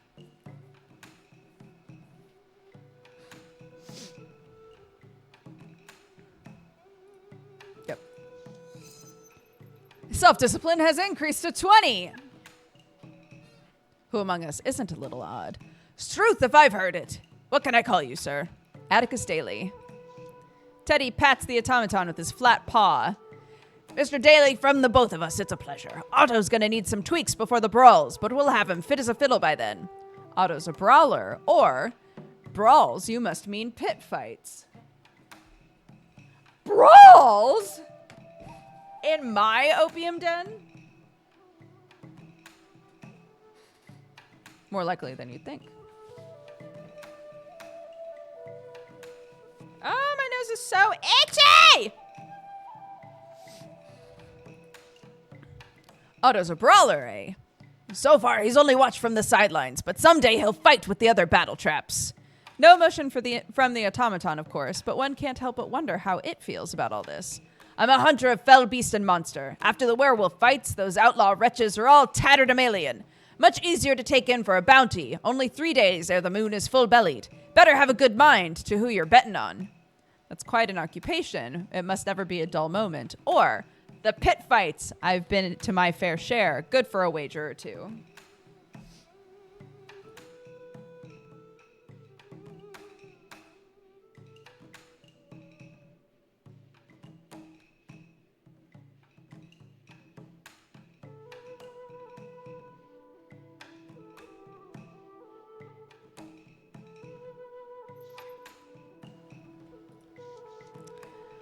There's true. I just knew you were a man of culture. That's on top of having the kind of stature I look for in a cove, eager to be on my docket while partaking in pit fights. A fetching offer, though I don't want to commit just yet. Besides, the stranger wouldn't want me to be led astray by such endeavors. He strikes me as the kind of fellow who'd cross oceans and deserts while giving chase to his quarry. If I had a little scrap to sell, would you be interested? And sure, those cogs are worth a bit of sterling. Sell them. Ooh, ooh, ooh. Take care, Teddy. I'll see you around, homie. Dreamer. Another gentle customer on a journey to the land of Nod. Another chicken asking to get plucked. Perhaps I'll have a rifle through his pockets. Do we pick at a pocket or no?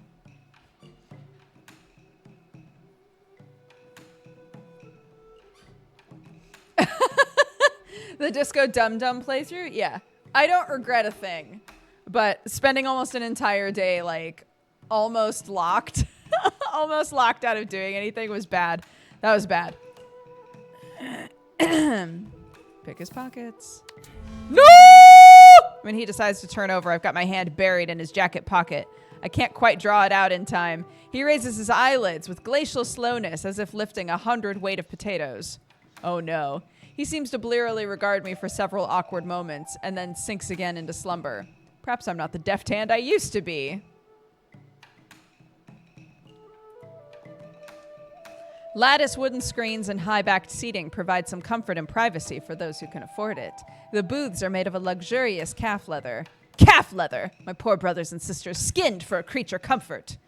The leather is well oiled and plush with dimpled riveting. Delicate china and exclusive menus of the den's offerings are available here for those of a more discerning taste. Seems I'm in for a treat on account of the stranger's pocketbook, as fat as a Christmas goose. Let's make the most of it. Surely he didn't bring me here for the elevated conversation and pleasure of my company.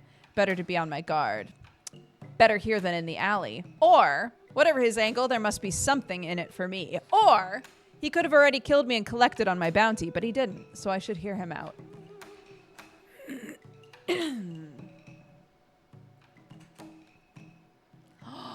That's probably... Because Octo plays a lot of Lethal Company, I think. So that's probably why he started saying yippee. It's because of the bugs. It's worth seeing what he's after. She's still chiming in, as if she had some kind of preferential status. Let's get on with it. I've looked at everything. The menu is embossed with an array of oral morphines, liquid and powder cocaines, all manner of midnight oil. Teddy seems an interesting chap, and the automaton is quite something, isn't it? Bugger the small talk. Why'd you bring me here? We've got plenty of time for explanation. Why don't we start with a sample of some of the den's wares? Now we're talking! Perhaps this fellow's not so bad. With so many dear poisonous variations, it's hard to decide what will hit the spot. I must say I'm impressed with your discretion. I would have thought any fix would do. You're greasing the wheels for whatever it is you want from me, or thanks, but I know it's not from the kindness of your heart.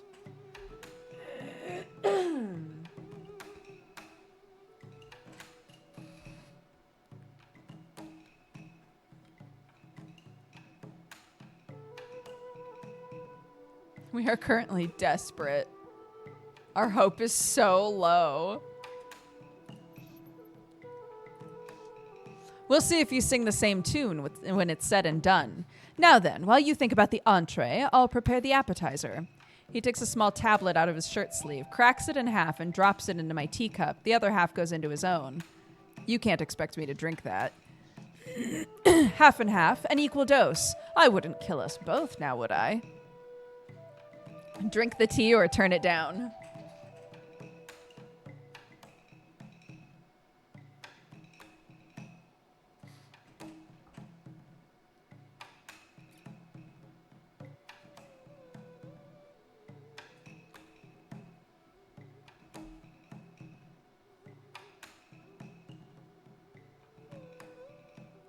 All right, this was split. Drink the tea. Ooh, plus 20 hope. Nice. Now we're weary, but not desperate. Cheers to not killing anyone. The drugged tea restores my spirits instantly. Took me ages to perfect this remedy. With this new blend, that ghastly, teeth-gnashing anxiety is gone, leaving just the euphoria. Seems this stranger is no stranger to drugs. The pains of my withdrawals are all but absent. And for the main course, white wind elation. You must be fond of that one.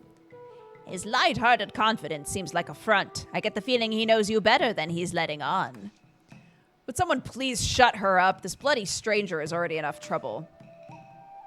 Enough of this facade. Not only did you pick my local place, but you pretend to suggest my favorite blend like it's a lucky guess.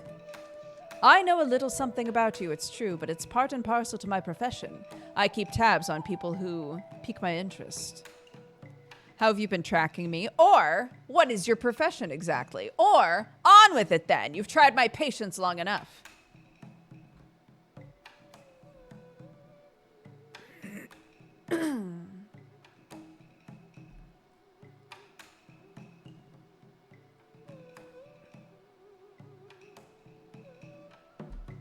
What is your profession?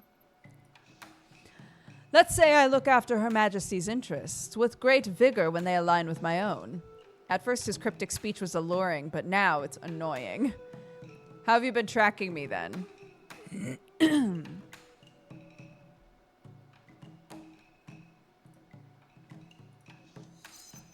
Animal instincts has increased. It wasn't all that difficult. You only have a few haunts. On with it then. Very well. I already know of your life as a roughneck and a panhandling mage. But what about before that? What about the Sacred Heart? Pretend you've never heard of it. Be honest. It's where I grew up, before I looted the nun's coffer and took to the streets. I gathered as much. What I'm not sure about is your parents. All I really have are guesses. I've gained retrospective. I will now be able to select dialogue options requiring this trait. My mother likely gave me up because she couldn't pay my keep. I suppose my father either died or walked out. So the sisters never told you anything about your parents. I can't say for sure, but it's too bloody unpleasant to think about. If the memory's there, we can call it back gently. This fellow's lost his mind. Something occurred at the Sacred Heart that you've forgotten. With the help of an opium dream, you might recall the details that will lead to your mother. Lead me to her gravesite, you mean? What would that accomplish? On the contrary, I believe she's alive. Her name came up on a ledger at Bethnal House. I've seen my share of swindlers, but this takes the cake. Just humor me for a moment. Matilda is, of course, her given name, but how about her family name? If I ever knew it, there's no chance in Hades I'd remember it now, or I don't think the sisters at the orphanage ever told me what it was.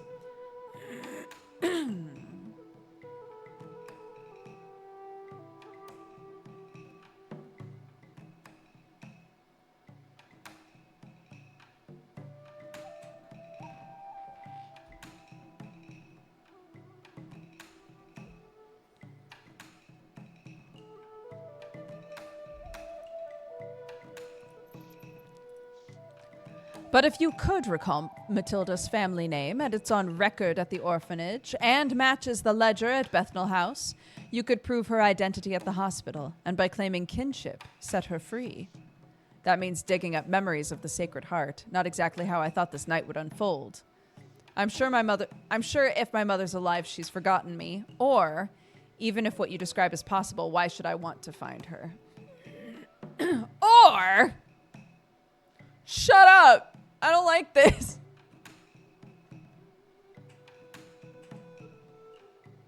I just realized we still have 3 fingers in our, more human form.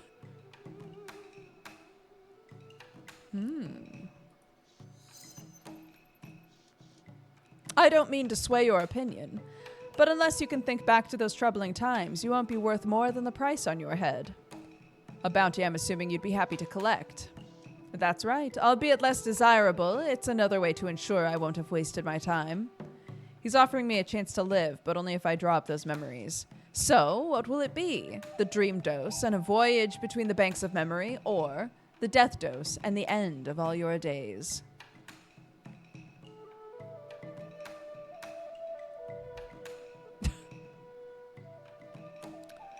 Do we do our dream? Or do we say, fuck it, kill me? TMNT fingers, 100% TMNT fingers, yeah. Wow, 30% of you were like, fuck it.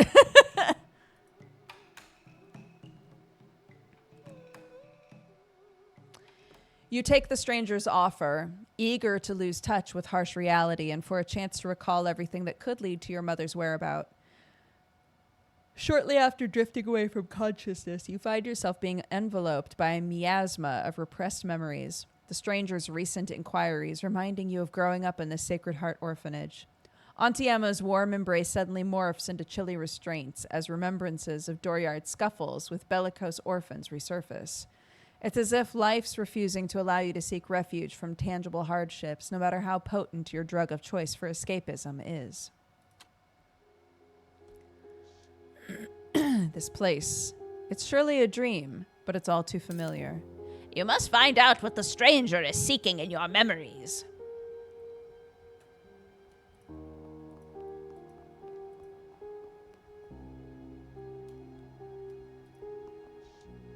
The open arms of the angel were purely symbolic. I never had a home in this dreadful place.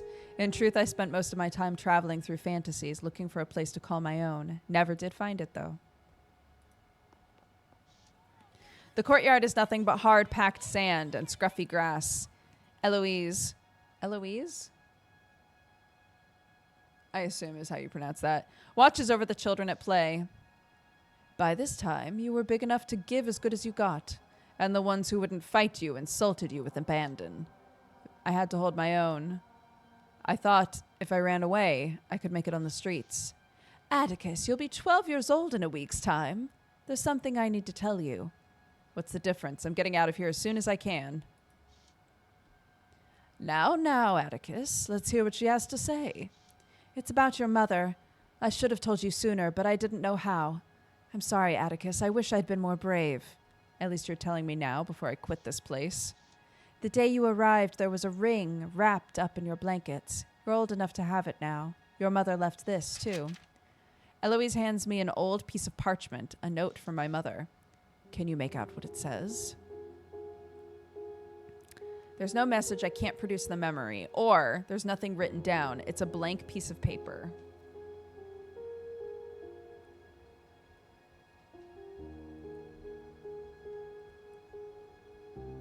Hi, Nomad. Thank you. Yeah, I'm still streaming a bunch.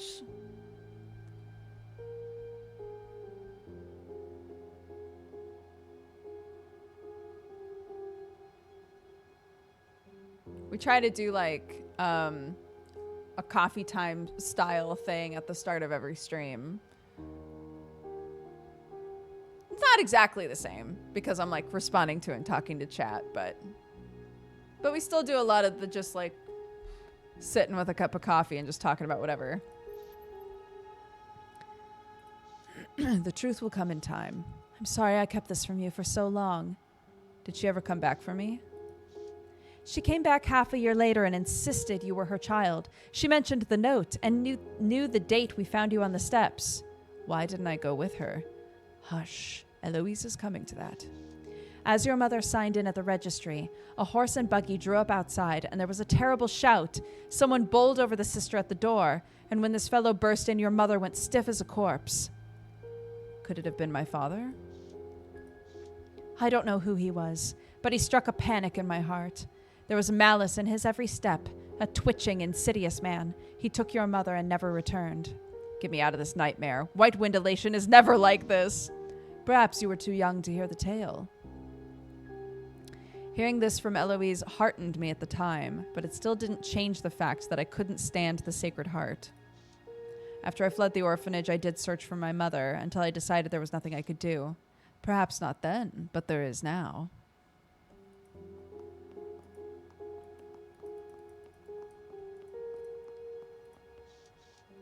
I see you've recovered from your latest round of fisticuffs. Anything to say for yourself? I'm getting stronger all the time. My hide is coarser, thickening. Or sometimes it's like I go blind for a few moments, and when I wake up, I'm crying and cut up, and everyone's staring at me and laughing. Poor Atticus.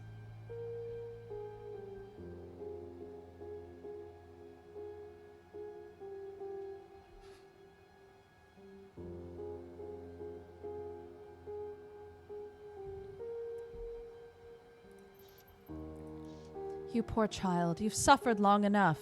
It's time you learned what your bloodline is capable of. Must be another ploy to get me to stay. I'll be 13 in a few months, and then I'm running off for good.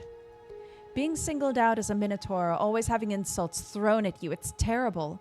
The bright spot is you have the gift of magic, and you can develop your talents if you study the tarot. She fans out the colorful cards. They seem to buzz with eerie electricity. Look closely at this card, the Magician, a symbol of new beginnings.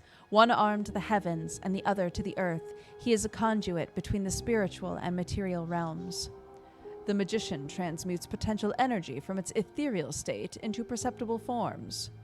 These cards are rubbish, or can't say I buy it, but I'm listening.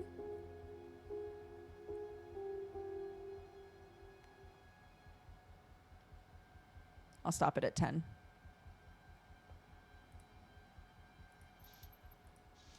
That's the spirit. Minotaurs are magical creatures, and like this magician, you are a conduit. I committed the spell to memory long ago. I'll share it with you, but only with your promise of wholehearted trust. Okay, Eloise, I know you wouldn't lead me astray. I trust you. And I trust you, Atticus. If my superiors should learn of this, I'd never wear the habit again. This is a cantrip. You must speak it over and over until it is written across your mind in bold letters. Her voice drops into a strange, low whisper. Sight from the fire, hearing from the ether, smell from the air, and taste from the water. Touch down to the earth in another form. Aristotle defined 5 senses, sight, smell, touch, taste, and hearing, corresponding to the elements of fire, air, water, earth, and ether. I think I understand, except for that bit about ether. Ether is the energy propelling each heartbeat, the same material in the soul and the consciousness of all blooded creatures. Those with proper training can channel ether into the earthly sphere. Therein lies the power of the cantrip, the ability to transmute energy into matter. Ether is tied to hearing. First, you must learn to listen. You must hear the winds and the wiles of the heavens. I see the night is getting on. What about the rest? Try to remember. Success. I held my hands over the tarot cards, and we sat quietly until I heard a voice, like an oral mirror, as if the words were backwards. I felt my lips moving, and when I opened my eyes, we were breathing the words of the cantrip in unison. The memory cuts to the quick, but it's still intact. Well done, moving right along. I'm ready for this to be over.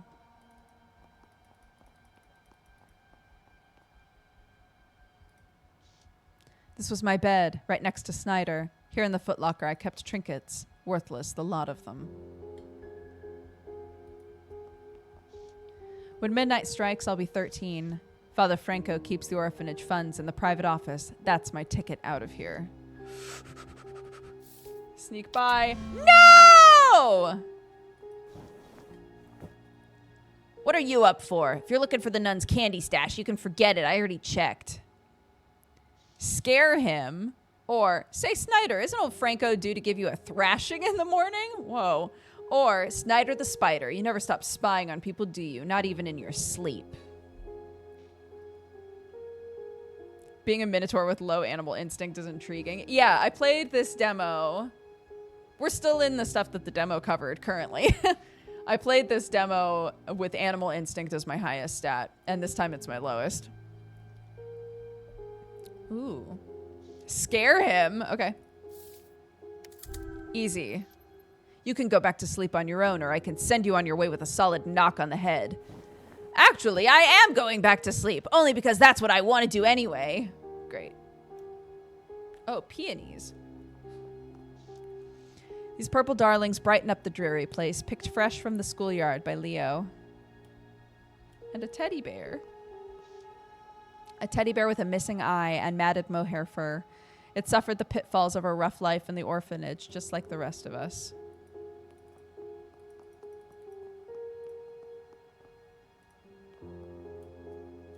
Here we go. The moment. There's enough here to get me started on my own. Pay dirt. I'll put 100 leagues between me and the Sacred Heart. What was that? It sounded like it came from the hallway. The house is roused. I need to make my exit. Someone's coming. My only way out is through the window, or a 20-foot drop from the second story, but I'd rather a twisted ankle than a date with the willow switch.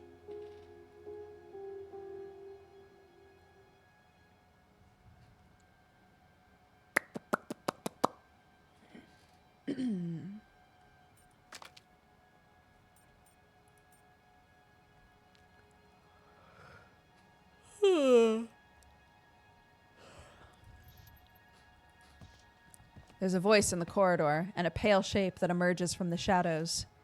Stealing this money. It hurt the Sacred Heart. We fell behind. We skipped holidays. We knit clothes for the children. This memory's been twisted by the guilt that you felt from it, taking a new shape to prevent this sort of behavior again. It didn't happen like this. She didn't catch me. I'm sorry, Eloise. I had no other choice. Or I needed this money. How else would I have made it on my own?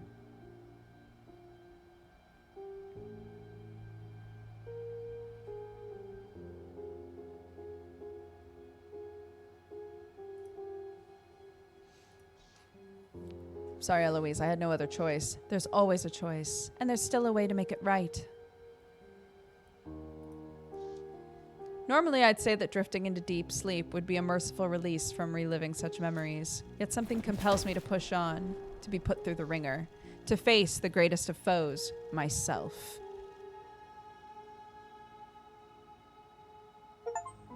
Ho ho, complete chapter 1. When I was young, I thought money was the most important thing in life, and now that I'm old, I know that it is. Clara Reed, chapter 2. Navigate London as the sharp and savvy courtesan Clara Reed before new crimes and the markings of her past catch up to her and tear her life apart. Okay, starting over, new character. Okay. Is this the girl that we saw in the sewers? Potentially. Okay, what's our archetype?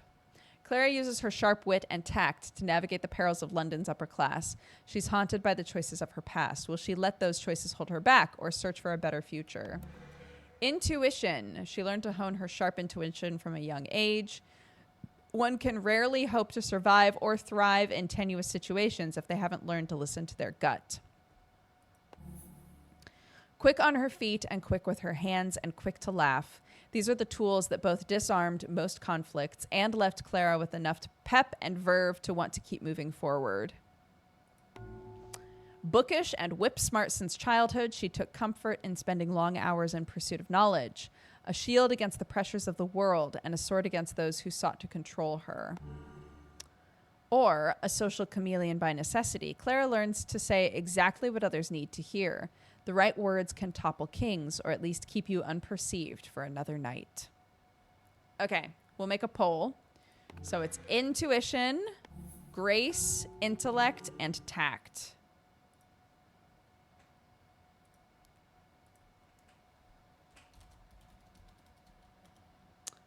Intuition, intellect, grace, and tact. Yes. Okay. Start the poll.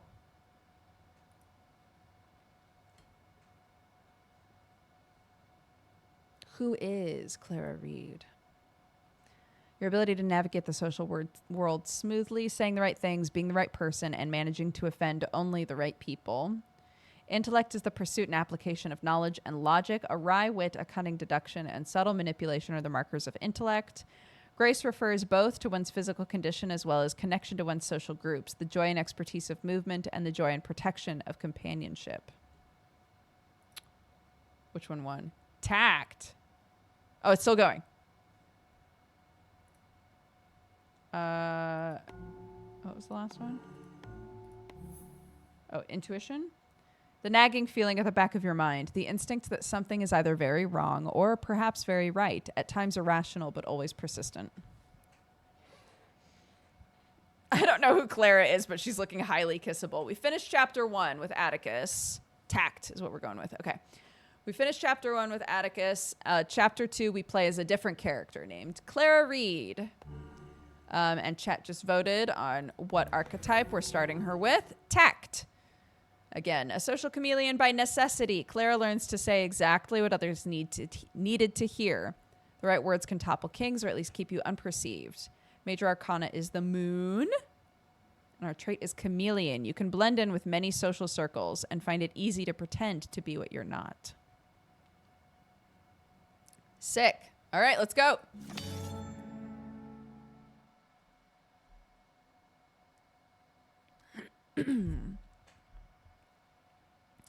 Revolutionary feats of engineering and shameless displays of wealth.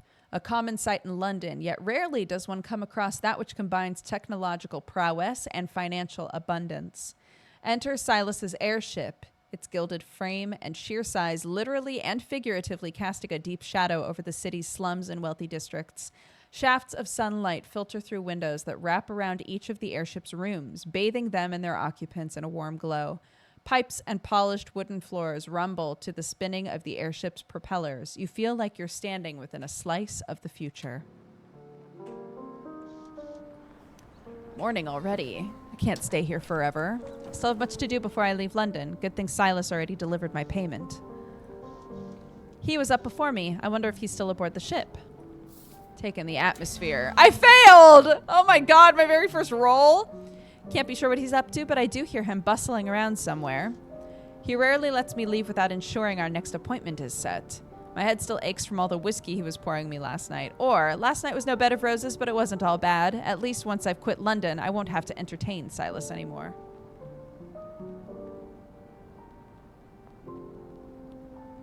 So we are courtesan to the guy who owns this airship. Damn. We're eating good, probably.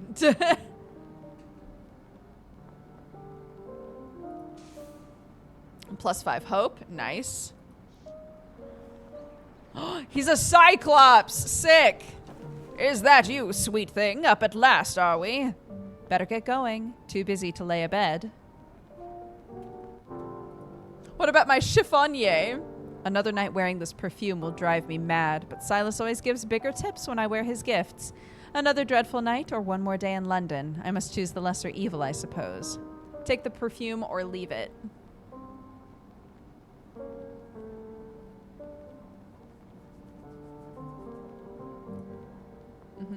I agree. One more night, and then I can wash Silas and London off my back for good.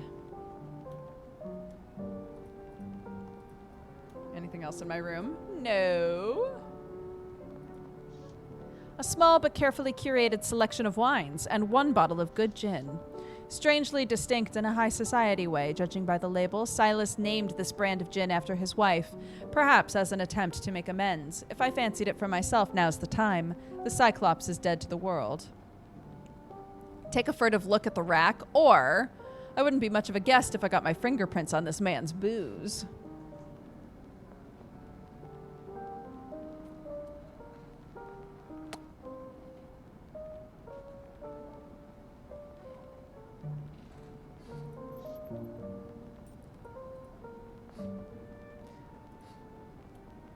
Elaborate fan. On the sideboard sits an elaborate holding fan with a note beneath it.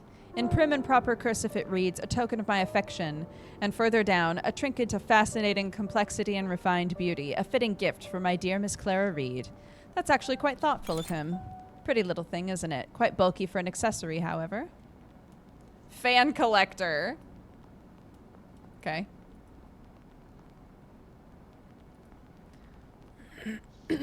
A similar fabric to the booths in the Velvet Rose, with fewer stains, evidently.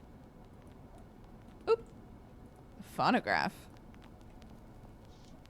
Mother used to play a song with one of these. What was the melody? I don't know. What was the melody? Search for more fans.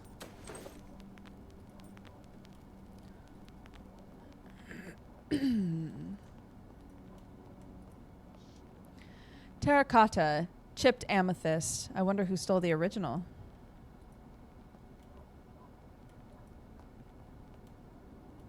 The view. London looks even more hideous from above, and soon I'll be free of it. This luggage set is less organized than mine back at the royal suite. Like Tenor and Silas, akin on the outside, but with a different sort of discontent in their hearts. Wainscoting? Surely crafted by a worker with meager pay, absolute precision left unnoticed by the wealthy. Fancy a jaunt to St. James for Finn and Hattie's. A Scottish dish of salted and smoked haddock. Afraid not, my dove. I've a busy schedule today. My employer at the Rose will be quite cross with me if I'm not in soon. This early in the day, Zeus's beard, she runs a tight ship. Respectable shops and taverns won't come unshuttered for ages yet, but the dollies are already breaking bread and scrubbing up for the day. No rest for the wicked, as they say. So it would seem. Did you sleep well? When would you like to meet again? How's work coming along on the new prosthesis? Wherever did you find this fan? It's quite the piece. Or, bye!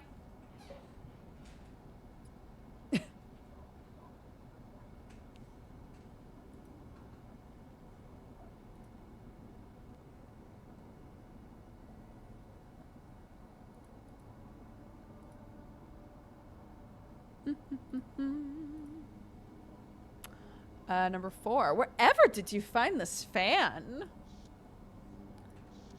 Found my gift, eh? A lovely little bauble, isn't it? I know you've a bit of a collection, and I couldn't resist treating my favorite London dolly. Not too presumptuous, I hope. Not at all. I appreciate the gesture, Dove. Well, I'm sure you'll find a way to thank me when we next meet. Right, my sweet?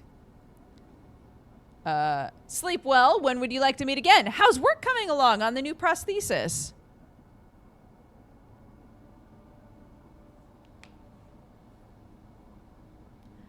My hands are cold. My hands are cold. Please, heat up fast.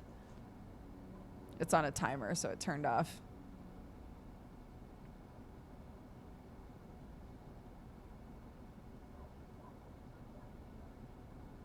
My hands are also cold. Pretend you're with me now. And there's a mouse mat underneath your hands that's slowly heating up.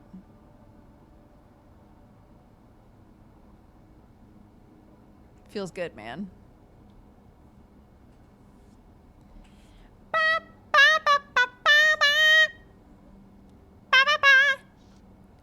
When would you like to meet again, Lord Bragg? Now, enough of that. It's just Silas for you, my little minx. Lord Bragg. Ha! The novelty never wears thin. I pray only that more Cyclops may someday follow in my footsteps and earn Her Majesty's praise. For all his bluster, there are some causes he truly does care about. To your question, I'm afraid I'll have to get in touch. Busy these coming days. Plenty of irons in the fire. But mark me, I'll send word to my sweet Miss Clara as soon as I'm free. I'll look forward to it. Sleep well, or how's work coming along on your new prosthesis? The mouse mat's on a timer, so it's not constantly heated up, because that's wasteful of energy, and also, I don't know, that feels like a potential, that feels like something could potentially go wrong if it's just on all the time.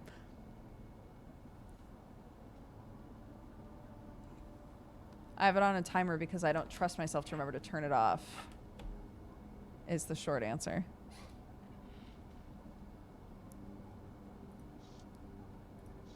Wonderfully. Couldn't be happier. Can't wait for the public to see it. This will revolutionize the way work is done in our fair city, and play, for that matter.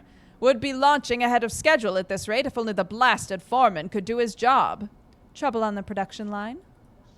And then some. One factory in particular. They're asking for higher wages, less hours. You know how it is, my sweet. Nothing I haven't said. At length. Christ above, the greed, the laziness. Do they not understand how deeply they're hurting this industry? Slowing us down. Let Silas know your thoughts on the matter. What a bother, sweetling. When next we meet, I'll work all the harder to take some of that stress off your shoulders. Indeed. Sooner rather than later, I think. How'd you sleep? With you, always. Nothing like waking up beside a lady as lovely as you in the buff. You flatter me, your lordship. Flattery will get you everywhere. I know the look in those eyes. Best segue into something else. Regardless of how well Silas is already paid, I do have places to be. Well, I'd best be off. It was wonderful as always. Don't be a stranger, my dove. Of course not, my dear. I'll be seeing you sooner rather than later, I think. Till then.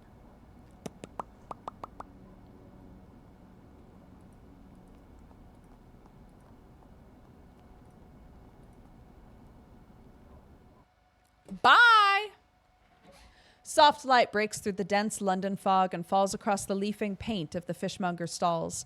This close to the sea, the smog of London is usurped by the salty bite of tidal decay.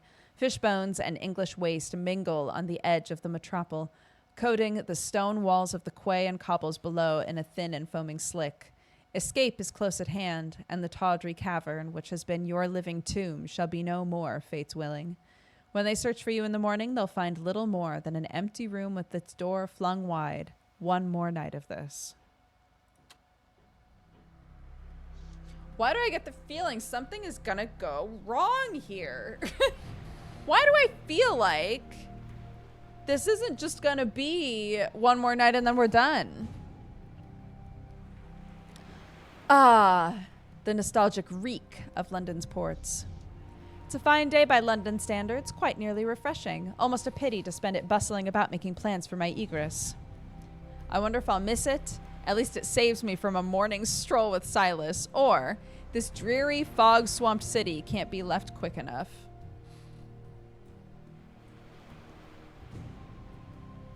In the buff. You know. Oh, I'm so jazzed that it's Tuesday. I don't even have to think about food. I don't have to think about it. It's tacos. I didn't have to, I decided nothing. It's great.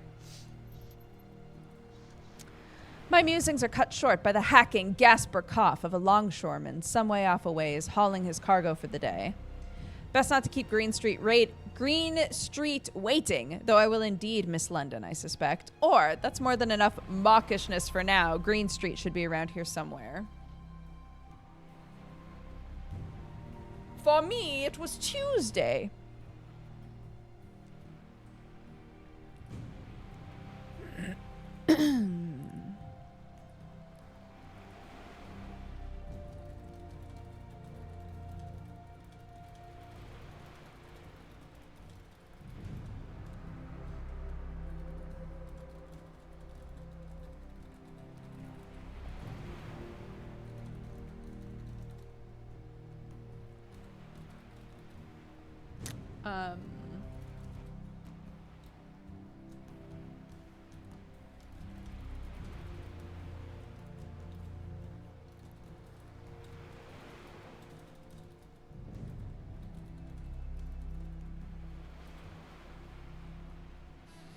Okay.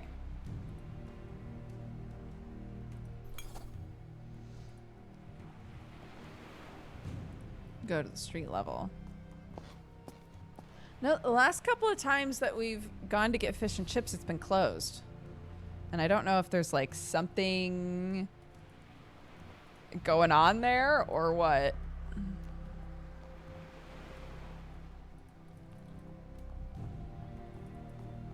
There's so many things. Okay.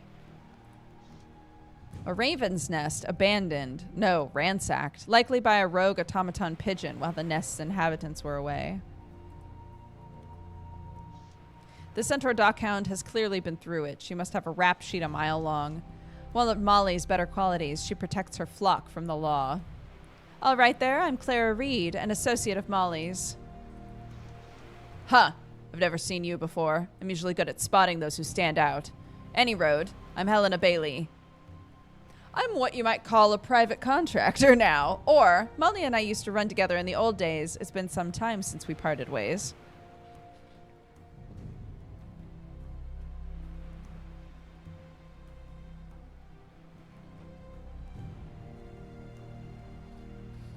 Yeah, me too. I'm what you might call a private contractor. Yeah, sounds like there's some dosh behind that. What's Molly's game these days? 69! Nice.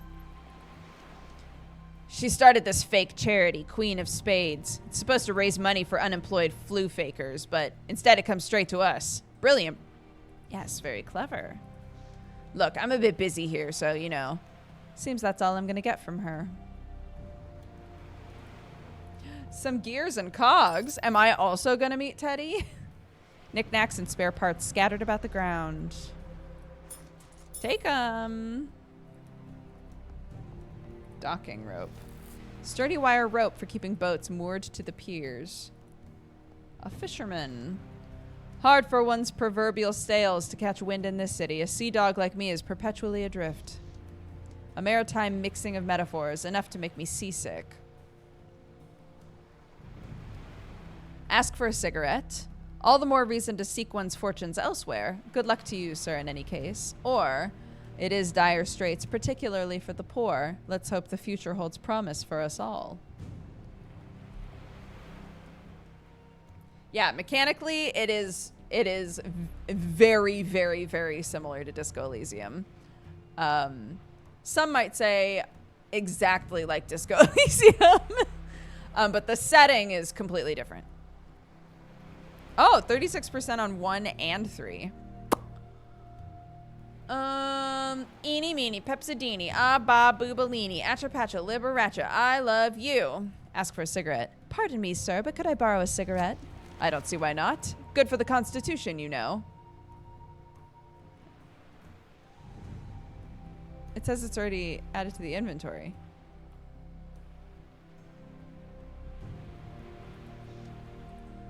Okay. Philippe Serrano, a regular at the Rose, the wiry young Spaniard gazes wistfully across the canal. Like most seamen, he carries an esoteric reverence for superstitions, but holds a singular enthusiasm for the unknown that rolls along with the tides. Hark to that, he's in the middle of a song. It's a lovely tune that I recognize from somewhere, but I can't place. Señorita Clara, buenos dias. Igualmente, mi amigo. Or good morning to you, too. Where did you learn that? From my mom.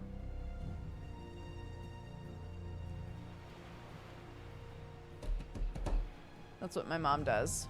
Eeny, meeny, pepsidini, ah, ba, boobalini, atcha, patcha, liberacha, I love you.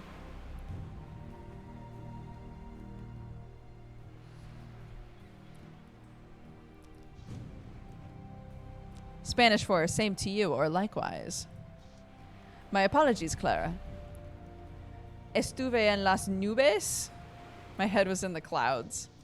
Head in the clouds indeed. Ask him what song he was singing. I was singing. Oh, I had no idea.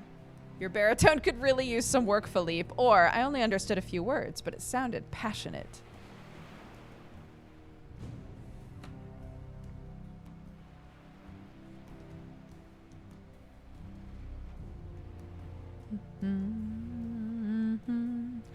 Da, da, da, da, da, da. Da, da, da, da, da. It sounded passionate. I tilt my head and smile at him a bit. Quizás? It is a song from Violetta. A troupe was touring in Spain during my last visit home. Just the title of the aria alone spoke to me. De miei bolenti spiriti. It perfectly describes how full my heart feels. You don't know of the opera, or you know of the opera. I haven't heard of it. Well, you're missing out, Señorita Clara. Porque es muy hermosa. He's talking about how full his heart is. Dear me. Who might he have taken up with? Who is she, I might ask? Or, I've noticed you frequenting the Rose as of late. Does one of the girls have your heart feeling this way?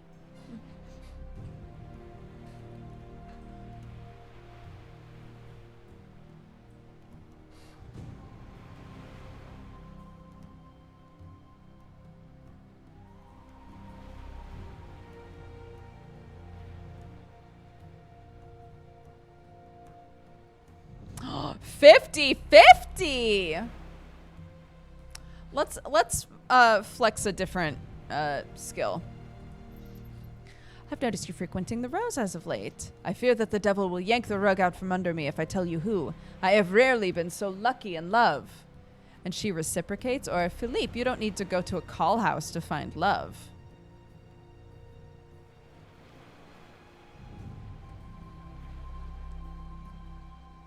Client crime.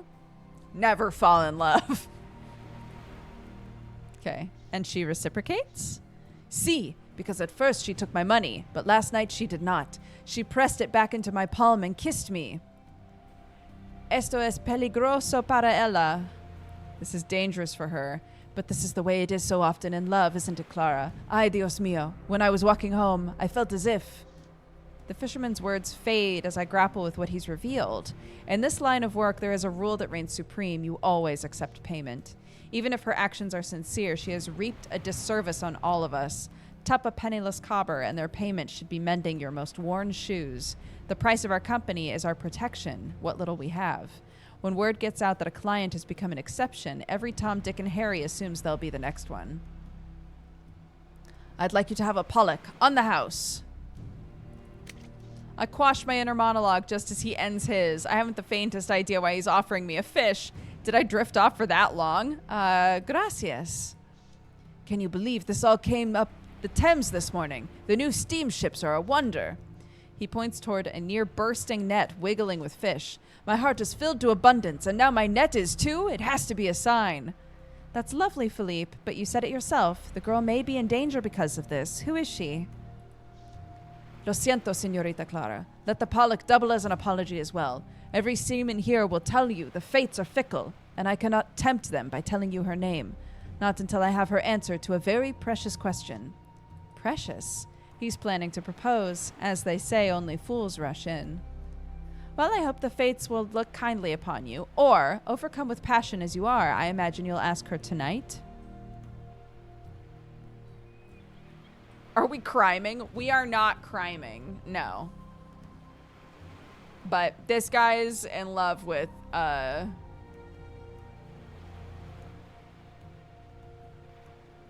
trying to remember the word they've used in this game so far. Aside from dolls, which is also a term that is that is used in the For Reals world. A courtesan, thank you. Yeah. He's in love with a sex worker. And we are also playing as one. And we're like, this bitch isn't accepting payment. Okay. He presses his lips in an anxious smile. By the saints, this is a doomed romance if ever I've seen one. Task started. Uh-oh. Okay. Ferry schedule. Here's where the steam ferry leaves from. No one around at the moment. Only my reflection in the drab river water to keep me company. My figure, like my future, is soft and wavering. It fails to settle into a certain shape. Would that I could toss my woes into the harbor, let them sink to the bottom and never resurface. If only escaping London were as easy as snaking aboard the ferry. But there are documents to print and loose ends to tie up.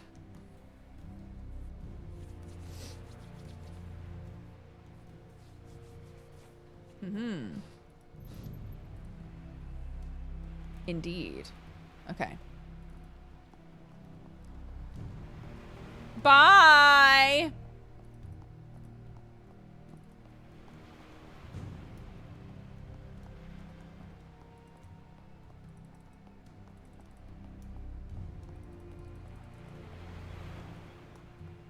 Gears and cogs. We love gears and cogs in this house.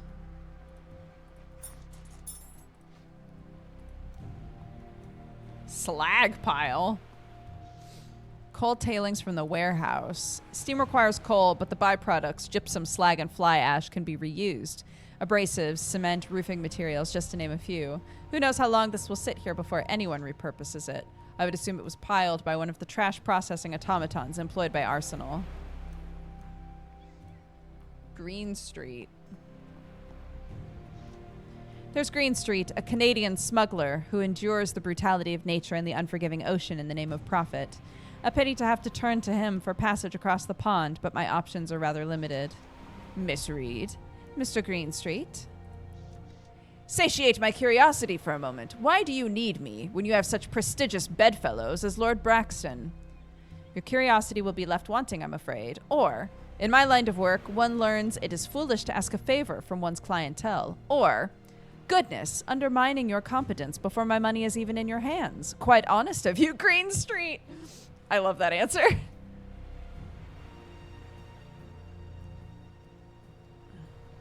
How long to beat said this game takes about 11 hours, which is not bad.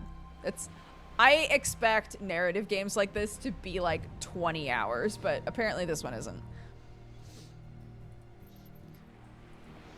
Very well, I rescind my question. I asked only because a man of his stature could assist with this predicament. Predicament? Due to the recent import shortage of rubber gum from the Congo, the peelers have been engaging in more thorough dock inspections to keep the demand from reaching an underground market. He shoots me a look while scanning the horizon. The port's usual watchmen refused my bribe. Either the coppers are paying him better or they're putting the fear of God in him. He grits his teeth around his pipe. That means changes to our agreement on smuggling you out of here. I'll need a double rate by tomorrow night. That's as generous as I'm willing to get while the constable's breathing down my neck. We can threaten him, or say perhaps I'll simply take my business elsewhere, or say double. Your initial payment was ludicrous as it was.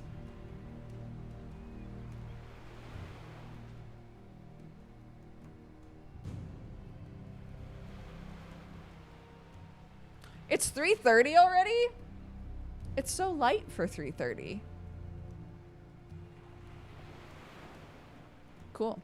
I need you all to scream in like 20 minutes. Okay? Great. We're gonna threaten him.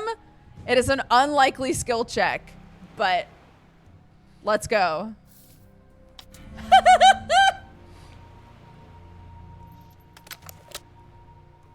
I'm the wrong woman to put a swindle on, Greenstreet.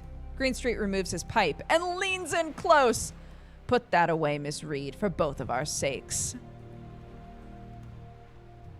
Lower our weapon or double down.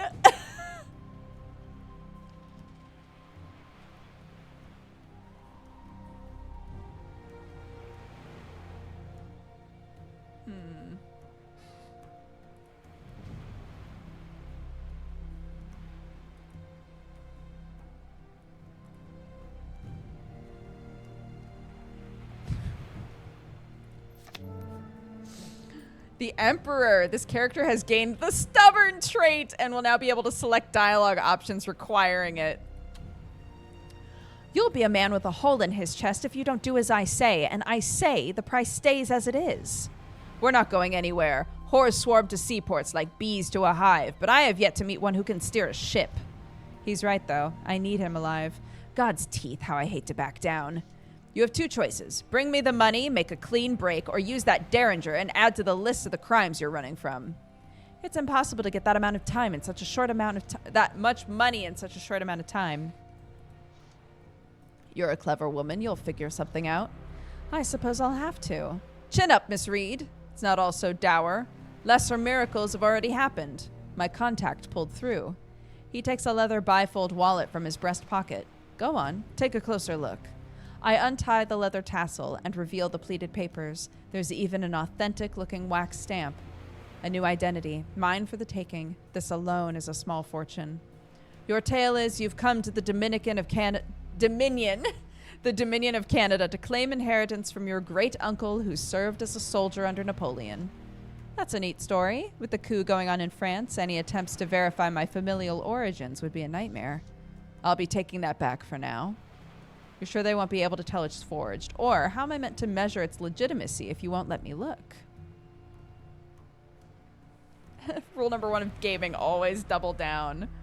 If I've learned anything from Sam, you double down. Sam did this.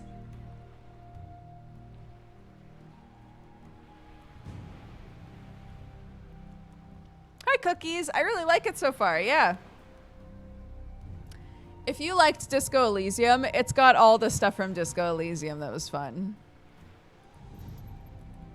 Suppose you'll have to take my word. Greenstreet tucks the documents into his breast pocket. If I'm not here on the docks, you'll find me at the tavern. Gather up the capital, and we'll be ready to leave off come dawn. Well, that could have gone better. Now what am I to do? Caught between a rock and a hard place. I turned to Greenstreet because I didn't want to rely on anyone else, but now it seems I have no choice. Fine. Who can I ask? I've met many people during my time in London. Clem, Molly, Tessica, or Dolores. We don't know who any of these people are, except Molly might be in charge of, like, the guards. Molly's a hustler, apparently.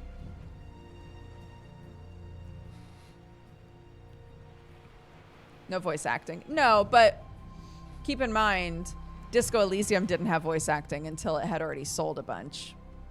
It's hard to get voice acting for a purely narrative game, you know?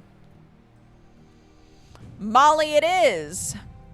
Molly O'Malley, leader of the Dockhounds. I ran with her in our bullfrog days, and she was the one who put an end to those days. Far too dangerous to approach unless you've got a death wish. One of the main reasons I'm leaving London behind in the first place. So who else? Clem, Tessica, or Dolores? Oh, it's not giving you one. Yeah, the first character you play is a Minotaur named Atticus. We had a good time with Atticus, but now we're Clara. I don't know, Tessica. Tessica Lincoln, a dear friend. One of the only things about London I'll miss. It would break my heart to tell her I'm leaving. Best to keep her far away from all of this. +5 hope, okay. Who else? Clem? Clementine Radley, bartender at the Palladium.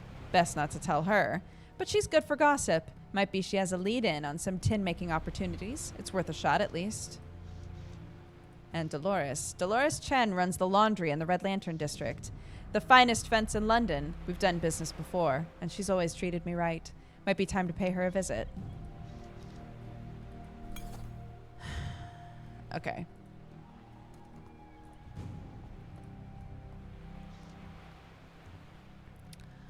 What happened to Atticus? We just ended the chapter with him and swapped to a different person. But at the end of his chapter,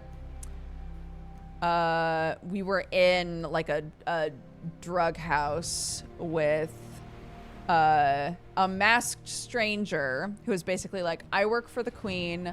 I need information that you have, but I think this information would also help you.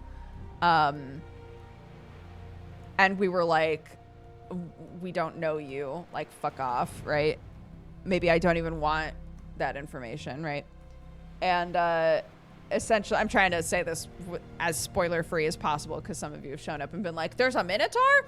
But he basically was like, look, you have a bounty on your head because you've done a bunch of shit. So either I can turn you in and get some money for you, or you can take a fun little drug trip with me, remember the information that we both need, and then we can proceed.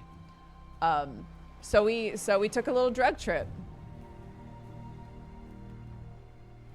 And that was the end of his chapter. I'm sure we'll come back to him. But for now, we're Clara. A studious man turns away from his workbench where the innards of an open watch face glint in the sun. He momentarily loses focus and a steel spring twangs in my direction. Dodge the spring. No! I'd rather not start this conversation with an unsightly welt in the middle of my forehead. I guess the spring's trajectory, a moment too late. It strikes me between the eyes. Perhaps this clumsy gentleman will mistake the welt for rouge. Surely it is after all the newest fashion to apply rouge to the forehead. Oh, you blazing mechanical foozler. I didn't see you there, miss. He shifts his demeanor with a practiced smile. What a clean lady. Here at Arsenal Warehouse number 3, we take pride in cleanliness. Pardon me, miss, for the temporary, mishandling. Whom do I have the pleasure of meeting on this fine day? Don't worry about it. My name is Clara Reed. And yours? Or a fine day. Well, at least the sea air cuts through the smoke and fog. I'm Clara Reed. What might I call you?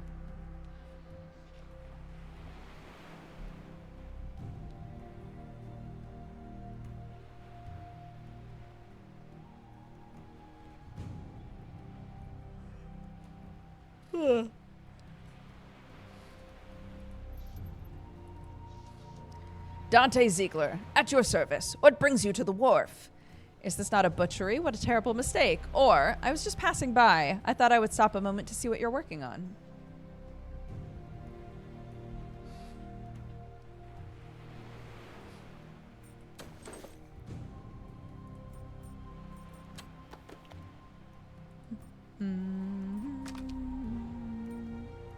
I like this. So they were explaining that the way the tarot works in this game is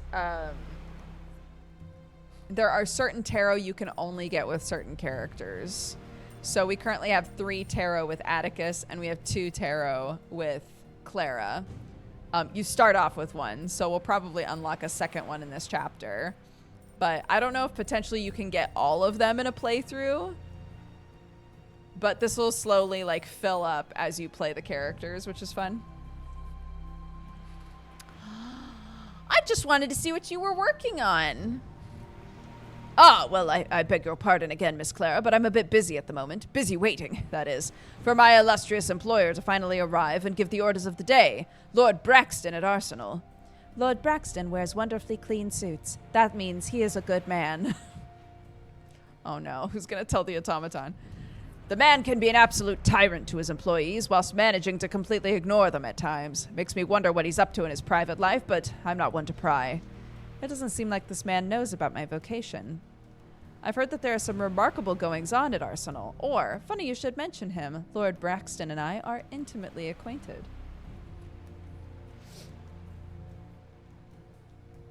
So either we can be like, Arsenal, I've heard some things, or we can be like, I boned that guy last night. That's so crazy.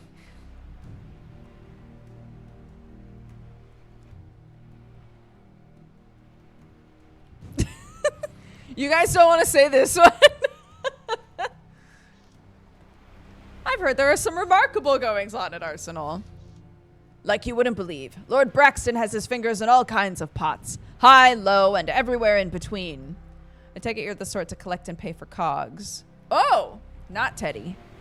Or Lord Braxton mixing with the lowborn, that beggars belief. Or what sort of things is Lord Braxton involved with in high society? Or, I hope you don't mind my prying, but exactly what sort of automaton is this? Or, it certainly sounds like Lord Braxton has been keeping busy.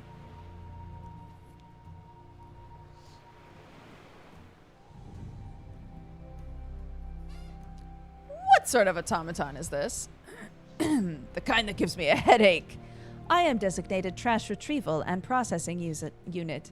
One of several that roams around the warehouse, bumping into walls every couple of minutes before correcting course into another wall. For some reason, it thinks it should stand here and bother me. Mr. Ziegler produces a large amount of garbage. His suit is not clean. And what's your opinion of Mr. Ziegler? Or, I see, so the automaton follows you around cleaning up your messes, of which I gather there are more than the common amount.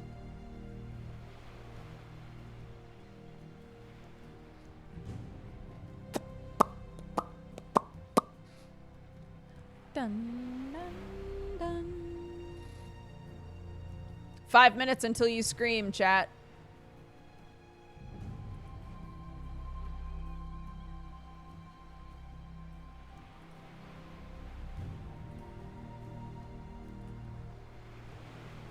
What's your opinion of Mr. Ziegler? Upstanding moral character is correlated with cleanliness. Hey, trap. I think I see a mess in the water over there, right off the edge of the dock. Collect and pay for cogs. Lord Braxton mixing with a lowborn. What sort of things is he involved with? Etc.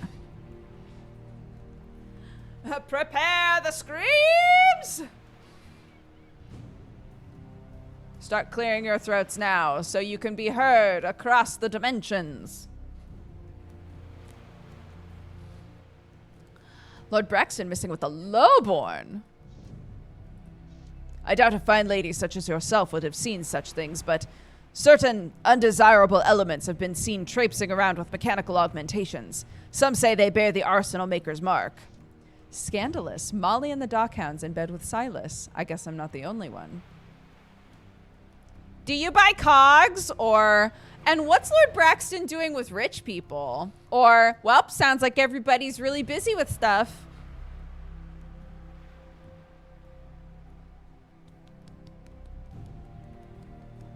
Mwah.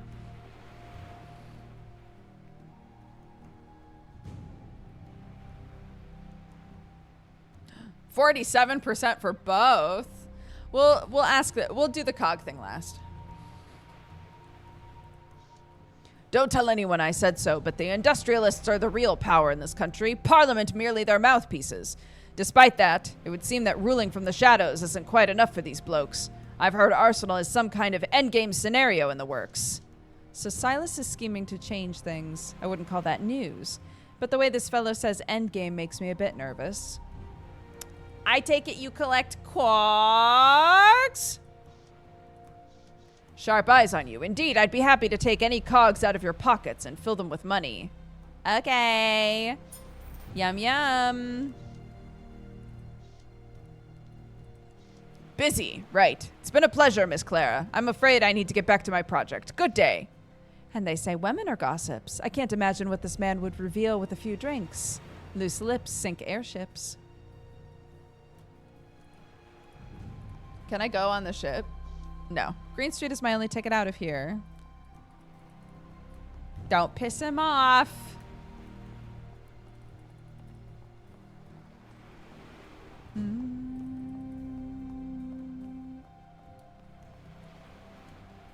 A stray dog! Hello, Pooper! It growled at me. There's a blue merle collie. Strange seeing a purebred without a collar. Perhaps he ran away. Looks like he's been in a few brawls at that. Needs a proper meal, if you ask me. Toss him the fish! Sorry. Bit stinky, I'm afraid, but I hope you like it. He sniffs at it, but doesn't seem interested. Perhaps that sort of salty fare is better fit for a feline. Uh-oh. Okay, here we go. Woo! He barks. Hungry fellow almost nipped me. Sorry, pup. Okay, let's see if I can find something else. Judging by the rust on its finish, the crane hasn't seen use in a long time. Madam, have you heard? Ladies like yourself are being targeted! For now it's sunny, sure, but you'd better tuck in early tonight. What is this little poppet yammering about? His concern is genuine, despite the fact that he's slinging newspapers. A bright young capitalist, if ever I saw one. The name is Rob, madam, and you might as well add the little. Most people think I'm short for a cyclops, but I'm still growing, honest. Back home at the tenements, I keep track of it with a yardstick taped to the wall. That's an awfully strange way to introduce yourself, even for the East End. Here's hoping your business grows. Or, does it trouble you so much that you're a bit smaller than the average cyclops? Clara.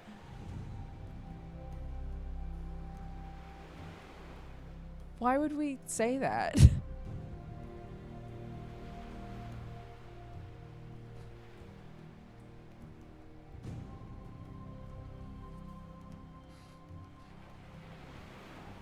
Not quite. 2 minutes more until scream time. Speaking of business, care for the latest blood boiler? I also have a bulletin covering other goings-on. Only 1 penny. Buy a bulletin, or what is it you're selling, broadsides? Or, sorry, little prince, but I've no time for the news of the day. Le Petit Prince.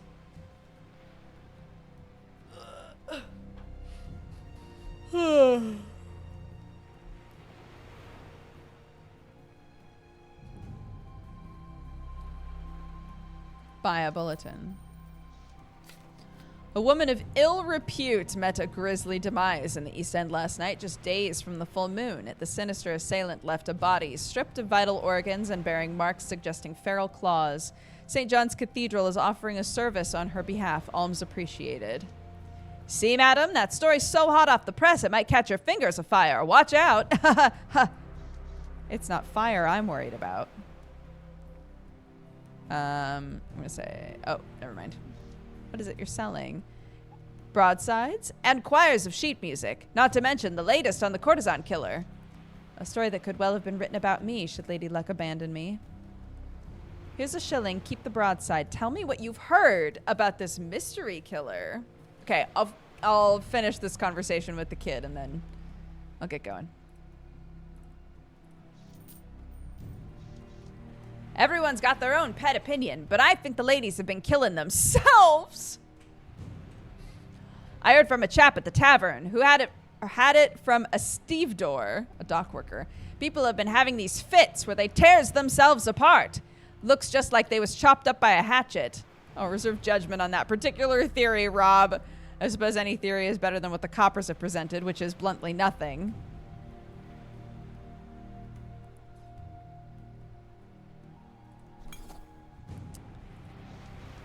Okay, I'd best be going. Watch out for hobnails and don't work too hard. Those shoes will be worn down come winter. Recruitment poster. Go to the square. Okay, we'll end. Save. New save. Poop butt. Great. Makes it really obvious which save was mine, you know? Fantastic. This is a fun game. A very, very fun game. Yeah, like I was saying, if you liked Disco Elysium, you'll probably really enjoy this game. It's a totally different setting, which is nice, but it's the same sort of like encouraging and discouraging like different aspects of your mind and like the way that they argue amongst themselves in order to convince you of different things. And yeah, it's fun. And I like that we're switching perspectives. That also, you know, in Disco Elysium, spoilers, you play the same guy the whole time. So if you want to like see how things interact differently, you have to do a whole new playthrough of the game. So it's kind of nice swapping perspectives and having them all have different options for like archetypes and like things that they can potentially be good at. I think that's fun. It keeps it really like you're getting lots of different viewpoints of this same world that they've created, you know? Yeah, very fun. Okay, yes. So for the next 2 weeks, I'm a single mama. So I'm going to have to like leave at precise times. I'm going to have to be much more of a stickler about like getting out of here when I need to get out of here to like pick up my kid, take my kid somewhere, whatever needs to happen, right? So, yes, that's why I'm using the scream method, which I think helps a lot. So that I go, right, I have to go because I have to go pick up my kid. But generally, I think we'll be able to keep our normal schedule. There are a couple of things that I'm still trying to find childcare for, but I don't think that it's going to be an issue. And if it is, I know that you guys will be understanding. So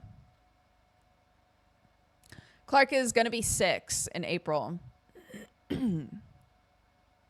There's more than 2 characters, I believe. I think there's at least 3 characters in this game.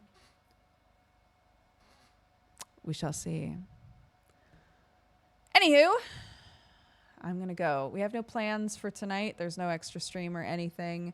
So I will be back tomorrow doing the same thing.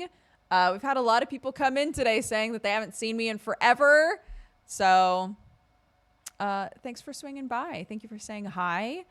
I hope that we see you again. I hope you had a good time watching. Yeah. Yeah. She's about to be 6. She's currently obsessed with roller skating. She's playing her first game of D&D this weekend. It's a lot. She's getting so big, dude. It's so fun though. Okie dokie. Yeah, we'll be fine. Clarky and I get along just fine when it's just the 2 of us. It's all good. Will there be times when I want to pull my hair out? 100%. But you know, that's just like parenting. It's being like, God, I'm so frustrated, but I love you so much. and the good outweighs this particular moment when I want to pull all my hair out. So. Okie doke. Nico, thank you for the 37 months. Megatron for the 86. Puff Maggie for the 4. Eggs and Mint for the 3 years. Happy anniversary. Thank you so much for all the support. I appreciate it. Psychosis Joe, again, welcome to the Cat Gang. Thank you for subscribing. Strikers for the 67. Board Geek for the 116. Arnar for all the gifted subs. Thank you so much for those. Resigne also gave a bunch of subs earlier. So if you're gifted a sub today, Double check who gave it to you. Take the time to say thank you. All Perspicacity, thank you for the 53. Dr. Cabrant for the 35. Custard Meshi for the 1 year. Again, thank you so much. Happy anniversary. Astro Mother for the 42. Dwerkos, welcome to the Cat Gang. Thank you very much for subscribing. Ninja for the 6. Ain't No Dog for the 8. Ginger Mira for the 13. Jun Coffee for the 40. Forecast Gray for the gifted sub. Thank you very much. Von Monaco for the 91. Jenny Rock for the 8. Flonius for the 31. Lurtz for the 5. Dwake for the 43. Stuffenheimer for the 6. Red Entropy for the 17. Filler for the 3. And I Am Spellbound for the 38. Thank you, thank you, thank you. I appreciate it. Raid Leader. That's from yesterday, and we did raid them. No one grabbed Raid Leader today, though, so let me find somebody. Not Joe. Josh is on smoke keying. Why was the audio up for that? Let's see. Live channels we think you'll like? No, where's my list? There we go. Here we go. Okay. We're in. We're in.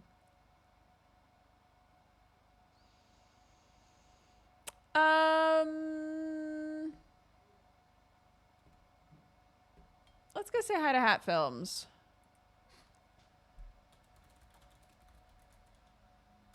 Boop. There we go. Go say hi, spread love, spread joy. I'll see you guys around. I'm going to go be mama, but I'll be back tomorrow. Normal Doog time. Normal Doog channel. Yeah, baby. Bye, guys.